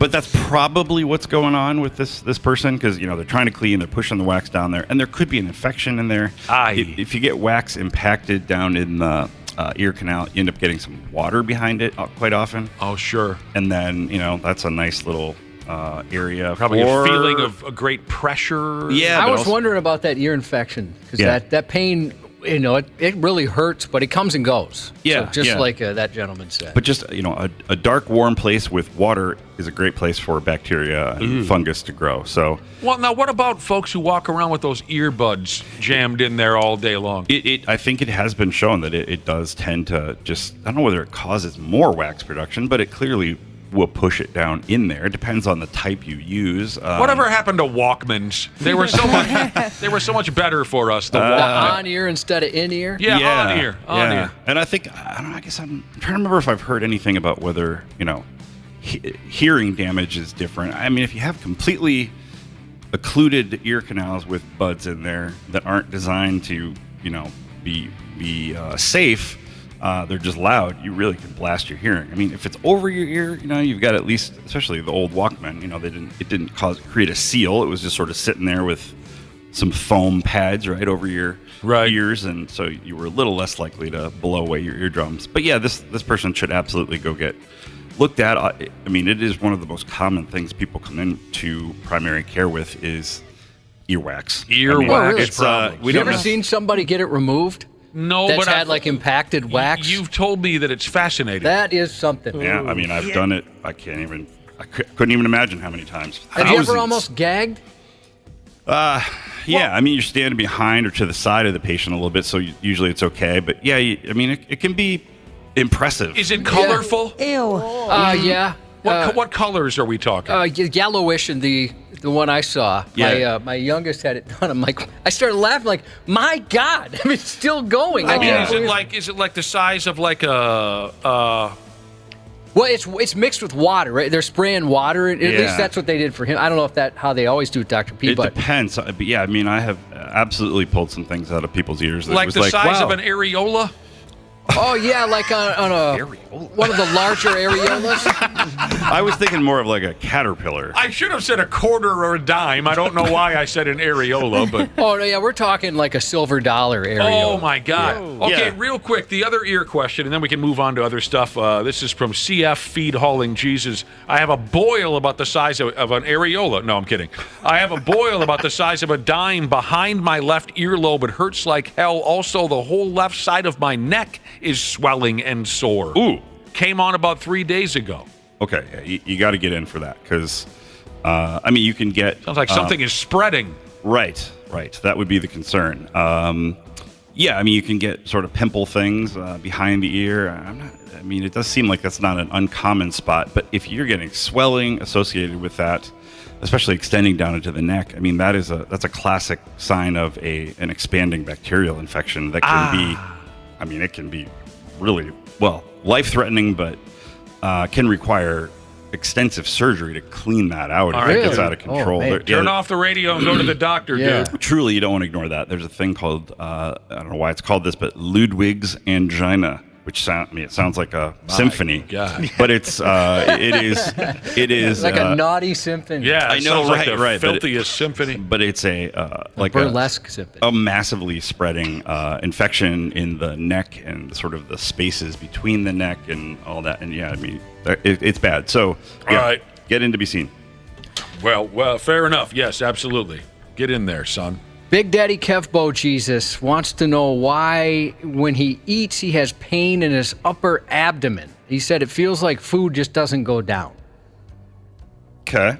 Pain upper abdomen. Well, like the food goes 3/4 of the way down. It just kind of sits there and parties. There?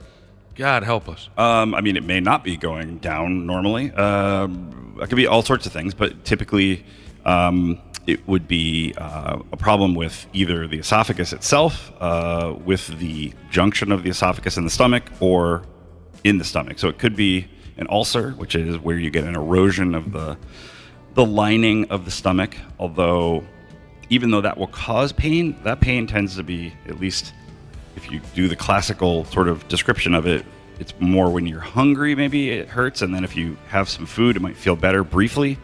So this would be more common if you have basically gastroesophageal reflux when you eat. I didn't catch that. Gastroesophageal reflux, GERD. GERD, yeah. I've heard of GERD. Esophageal reflux. Right. So basically, when you eat, your stomach starts producing acid. If you have a incompetent sphincter at the top of the stomach. Sure.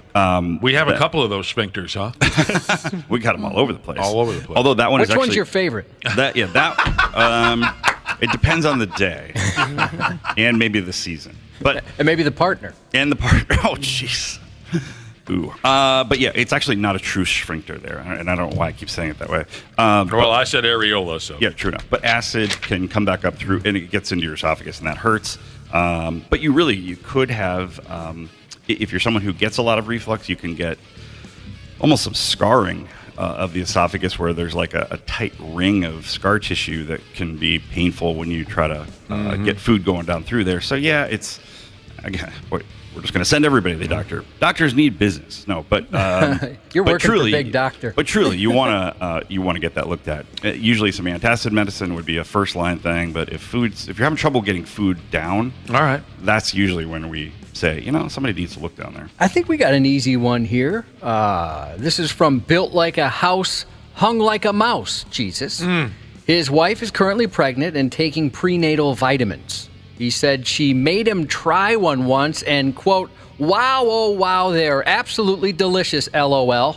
Is there any harm in taking those if you're a guy? Like they tasted good? I guess. A prenatal vitamin? I take those because... wait a minute. Yeah, it's actually, it's really good for women's hair and their fingernails and stuff. It's got better stuff in it than like the typical vitamins for women. So a lot of my friends take them as well. They taste delicious. I get the gummies though. What do they taste like? They taste like fruit snacks. They do? Yeah. So this dude eats one once in a while, and he's you want to wondering... know, can he get pregnant? He could not get pregnant directly from that. But no, I mean, there's no reason not to. It's, they're basically a multivitamin with more folic acid than normal, because folic acid is critical for a fetus's neurodevelopment. So like the spinal cord and having the spinal cord, or having the skin close over the spinal cord, especially. How the hell do you know all this stuff? I don't know. Did you go to school for this? It is crazy. Like, it's in my brain, but if I had to, It helps develop the skin around the baby's spinal cord. Yeah, basically. So a thing called spina bifida. You've probably I've heard of that. There's like telethons to raise money for that. Yes. But that's primarily a developmental issue where you don't get complete closure of the neural tube or the spinal cord. But so folic acid is the thing that there's a lot of in there, but that's not harmful. I mean, you don't want to eat these things like candy. That probably is not great. That is the fear of making things like that taste too good. Yeah. Imagine going on a road trip with your buddy and he cracks open a bag of prenatal vitamins. Yeah, right. I can't get enough of Want these a damn Skittle? things. No. I'll take one of these. Yeah. Can we stop at the gas station and get some gummy bears? No, I got my prenatal vitamins. Most vitamins, if you take too much of it, you just pee it out. Most of them are water soluble, but vitamins, you're going to like this one too. There is a lot of stuff in my head. Vitamins D, E, A, and K are all fat soluble. And so that means when you eat them, they get stored in fat tissue, and those you can get toxic on. And they would, I'm sure the multivitamin or the prenatal vitamins have that in there. So yeah, don't eat them like M&Ms or Skittles. Ashley, you take those vitamins now and again for your hairs and your fingernails. Yeah. Does it make your boyfriend nervous when he found out you were taking them? Yeah. He gave me a weird look. And I was like, no. I said, I already know what you're gonna say. That's not what's gonna happen. Because obviously, when like men see that, they think that like, oh, if I start taking these vitamins, it will just make my body ready and like waiting to be pregnant, but that's not what they do. Dana, how's your hair coming along? It's coming in well. I'm really happy with it so far. Just sprinkle some prenatal vitamins on it. We haven't seen it. Can we look at it real quick? Bring it over. Yeah, you want me to bring it in? Did you know But that here, Dana... for the record, if it looks terrible, we're not going to say anything. Oh, it looks great. Did you know that Dana went through a procedure, Dr. P? I don't think so. No. It's like a chia pet. They planted stuff on his head. Oh, that is coming in. What the hell is going on up there? Yeah. I got to be honest. At first, it looked terrible. It looked really bad. Yeah, it did. Oh, it's like happening. Yeah. Look at that. That's awesome. That's like long locks. Dude. How long ago was it? He's got to run back to the couple months studio. ago, I think. Like a month or two ago. Dana, how long ago was it when they planted your butt hair into the top of your head? It was about a month and a half ago. Month and a half. Wow. We secretly switched it with Waffle's butt hair. I can tell when it started coming in. I'm like, wait a minute, I recognize this. Oh, that's Waffle's butt hair. That's kind of curly. Would it help Dana if he? What happened? What I Dr. missed? P mentioned it's Kind curly. of curly. No, it's not. It's not. Wow, that's impressive, man. Dr. P, would it help Dana if he took a prenatal vitamin now and again? Oh yeah, like Ashley said, the hair. It's certainly not going to hurt him. All right. I don't know whether it's going to help. Do you mean continue to take prenatal vitamins? Exactly. We got Dr. P. Jesus in studio. We appreciate you texting in 651-989-9393 if you have any concerns about your health. We've covered some things. We did talk a little bit about food a minute ago. The person who had it felt like the food was going only halfway down. Back to our diet real quick. This next question is from someone named Randy. Someone named Randy. Okay, who amongst the 5-6 of us here, who thinks they have the greatest salt intake of the 5-6 of us? I think it'd be tough for you definitely guys do. to beat me. I think it'd be hard for you to beat me. Guys, What's the problem? yeah. I'll tell you this. A lot of salt. It's gonna be a salt yeah, off. We'll have a salt off. that's going to be what kills me one day, 100%. Well, I've gone by Dr. P. Maybe you can clarify this, Sure. but when I was in high school, because I used to get crap for how much salt I like, I had asked my doctor about it, and he said, the truth is, it's better to eat too much than too little. And so I've kind of gone with that for the rest of my life here. Okay, Dr. P. And the question here from Randy plays nicely off of what Josh just said. Randy says, how important is having some salt in your diet? Like, if you do not eat any salt, is that bad for you? Well, I'm not sure whether they mean putting salt on things or... Oh. But, I mean, you have to... Yeah. Doesn't everything have salt in it? I mean, a lot of stuff does. And yeah, I mean, sodium chloride is that's what salt is, and we absolutely need it. I mean, salt is... We are saltwater bags with all the other stuff going on. So if you don't have salt, you don't live. Now, honestly, the metabolism of salt and water is unbelievably complicated, and that's why I'm not a kidney doctor, because I was not smart enough to really think about those equations. But so it's not a simple answer, but for most people, you can have lots of extra salt and you do just fine, because your body keeps what it needs. And as long as you're drinking enough water with it, you get rid of what you don't need. If you don't take enough in, I mean, that would be very hard in modern society, because yes, you're right, Josh, salt's in just about anything. So it's not like you need to be adding salt.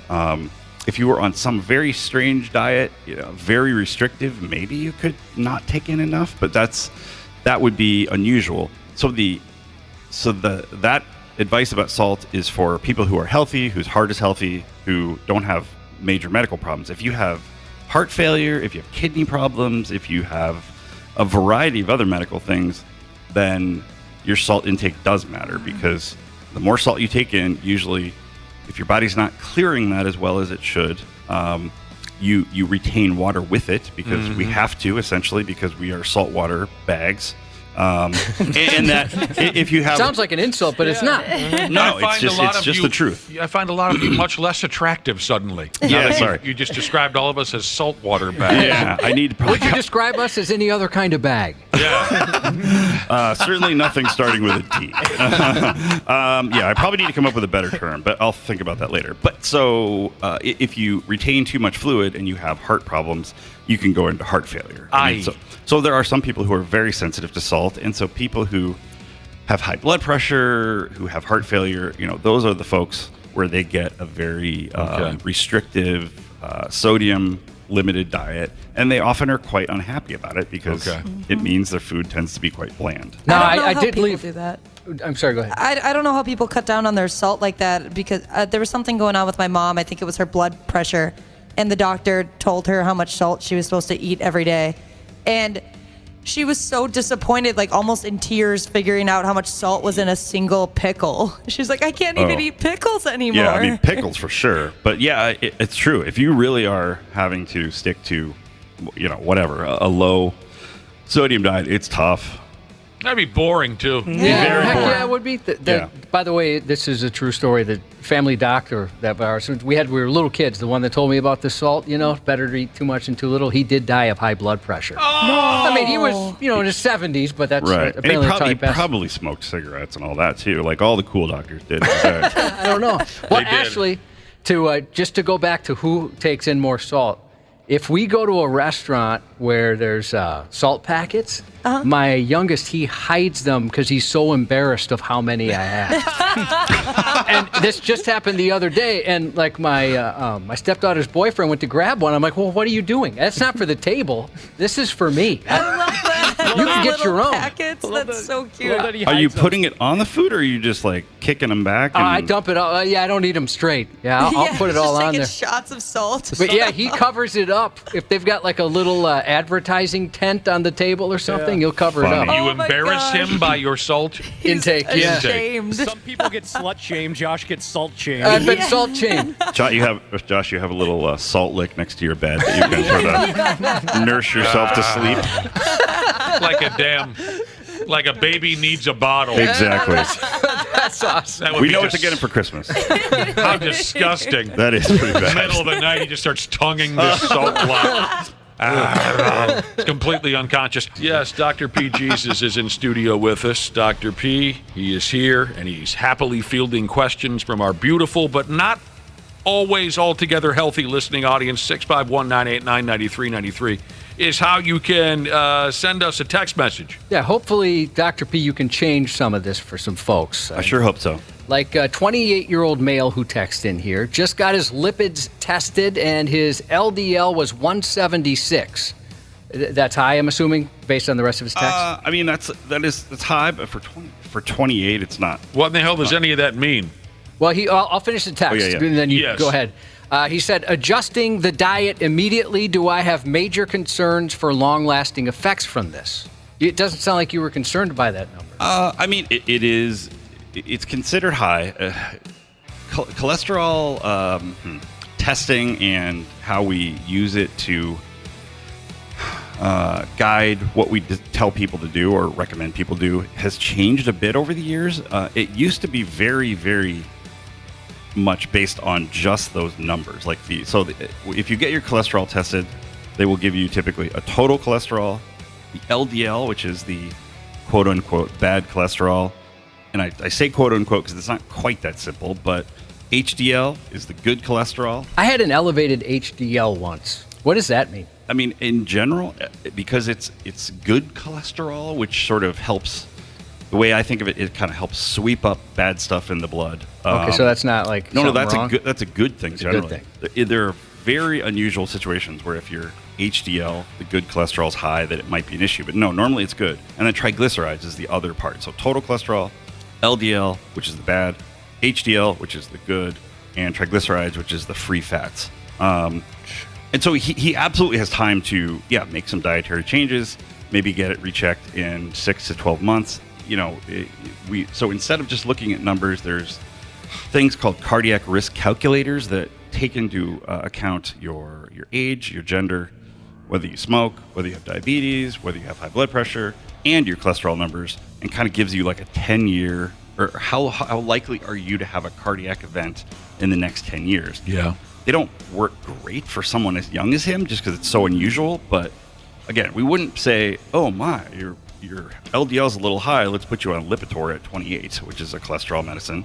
Yeah, he can make some changes and monitor it over time. Okay. Long-term effects, though, nothing? Well, it's so having high bad cholesterol or high triglycerides, just over years and years and years and decades, if those numbers are out of balance, you develop atherosclerosis, essentially, which is hardening of the arteries, where you get a normal artery is a certain size. As you start to get cholesterol deposits on the walls, it gets smaller, and eventually it can get so small that there's no blood flow, and that's obviously bad. But that takes a long, long time. If his LDL was 776, that's like, oh, okay, he's got a genetic condition where he inherited this trait, and that's a different story, where it's just... What's normal? I mean, normal. I mean, less than 160 is considered. Less than 130 is considered normal. Less than 160 is considered a little high. Above 160 traditionally is considered high. If you have diabetes, we say, well, we really want it lower. And if you're on cholesterol medicine, we try to get it below 100 or maybe even below 70. So it's as everything in medicine, it's kind of like it's not a simple answer, because if it was simple, then anybody can do this job. Exactly. It's not simple. It's very difficult. You are brilliant. You're the only one who can do this job. We're dumb. You're smart. That's right. You're learned. Yeah. We're right. So no, uneducated. he doesn't need to freak out. I mean, it's good not to ignore it, but hopefully, whoever did the testing gave him some balanced information on what this means. It doesn't mean you need to eat only nuts and berries and have a little salt lick every once in a while. Yes. I'm getting one. Dr. P, this text starts. Good start. My 4-year-old son jumped at me when I wasn't paying attention. His head hit my jaw pretty hard. Oh! He's fine, but my jaw fell out of place for a couple days. Oh. Feels like it's back in place now, but still sore on the right side, and my ear feels plugged on that side. Dude, he dislocated your jaw for you. I know who's getting a lesser Christmas present. Yeah. Will this heal on its own, or should I get it checked? That's from my 4 sons, Jesus. Fell out of place for a couple days, he said. That's what he said, yeah. That does sound bad. It's hard to imagine somebody having their jaw dislocated and not ending up in the emergency room. That's what I'm trying to... Is that a very painful thing where you'd have to go see somebody? I think any dislocation of a joint of any kind is, because things are misaligned and there's all sorts of tissues that are being stretched and strained. Mm-hmm. The ear thing is a little troubling because if you're having pain up in the ear associated with that, I mean, you could even have a little fracture of the sort of the bone where the jaw articulates. So I guess I think it's probably a good idea to go in and be seen. You could have a hematoma, so a bruise or bleeding in that ear canal that could cause some troubles. More than likely, again, if it wasn't so severe that he ended up in the emergency room, he's going to be fine. And people will get temporomandibular joint pain all the time. Temporo. I was going to ask about that. So, you've heard of TMJ pain? Yes. That's what temporomandibular. Didn't you have that, Ashley? Yeah, I have TMJ. It's usually from grinding your teeth. It's like the forever kind of thing. Night. Oh, I did not know that. That's the most common reason. But yeah, having your jaw whacked, probably more commonly in a barroom brawl, but I guess by a rambunctious kid. Well, yeah, this kid is the Arn Anderson of his neighborhood. He's headbutting, dumping headbutts, and right. He's got a hard head. He does have a hard head. Yeah. I think to have somebody take a look at that ear would be a good idea to make sure there's not something going on. But Josh is right. Christmas is going to suck for this kid. Yeah, that's coal. That is coal in the stocking. Coal in the stocking, yeah. You don't go breaking your dad's jaw and expect to see anything under that friggin' tree. Not this close to the holiday. December 25th. No. Dr. P, I'll tell you what, you've just smooth knocked it out of the park again. Are we done? Holy cow. It goes by fast, doesn't it? That really did. And you're right. We couldn't do your job. You're a brilliant man. I mean, you could do it. It would be awkward. There'd be a lot of dead bodies. You know what, though? Just remember this. I couldn't do your job either. We can barely do our job. No, you guys are. You seriously. Yeah, I can't imagine us being doctors. There'd be a lot of, gross. Yeah. You're a monster. Yeah. Well, yuck. If I was trying to do your job, there'd be no listeners. We know what that's like. Oh, good to see you, dude. Right, thanks, buddy. Bye. Get well soon to a very good boy named Archie. Puppy had surgery recently and is on the mend. This texter said it scared Daddy to death, and no more eating socks, buddy, he said. Oh, what is going on? What's the puppy's name again? Archie? Archie ate a sock. Take it easy with that. Happy birthday to one of the sweetest, smartest, and all-around swellest gals a guy could ever have the pleasure of knowing. Nick's wife is celebrating a birthday today. What do you think about that? Did you know, Nick? Did you know today's her birthday? I'm in trouble. Yeah, happy birthday. That's awesome. I have nothing planned. I wish you guys were able to experience how cool she is, but she doesn't want to meet any of you. Yeah, I don't blame Oh, her. that's it. That's nice. Yeah, she's just not interested. No, she's never really shown any interest. But, with a baby on the way, we've got baby. You're busy. Josh, can I spend the afternoon at your place? Yeah, you're welcome All to. right, fair Always. enough. You're always welcome. And Gas Pipe Jesus checked in to let us know it's Old Mill Jesus' birthday today, and he said, happy birthday, idiot. The 93X Half-Assed Morning Show. 93 The 93X Half-Assed Morning Show podcast is sponsored by Standard Heating and Air Conditioning. New episodes drop each weekday. If your podcast platform has ratings, go ahead and give us 5 stars and maybe give our enemies 1. Thanks, and here's a word from our sponsor. Take advantage of Standard Heating and Air Conditioning's HVAC Black Friday specials and save up to $1,500 on a furnace and AC combo or $1,000 on a new boiler. Check out the hottest deals in town all through November at standardheating.com.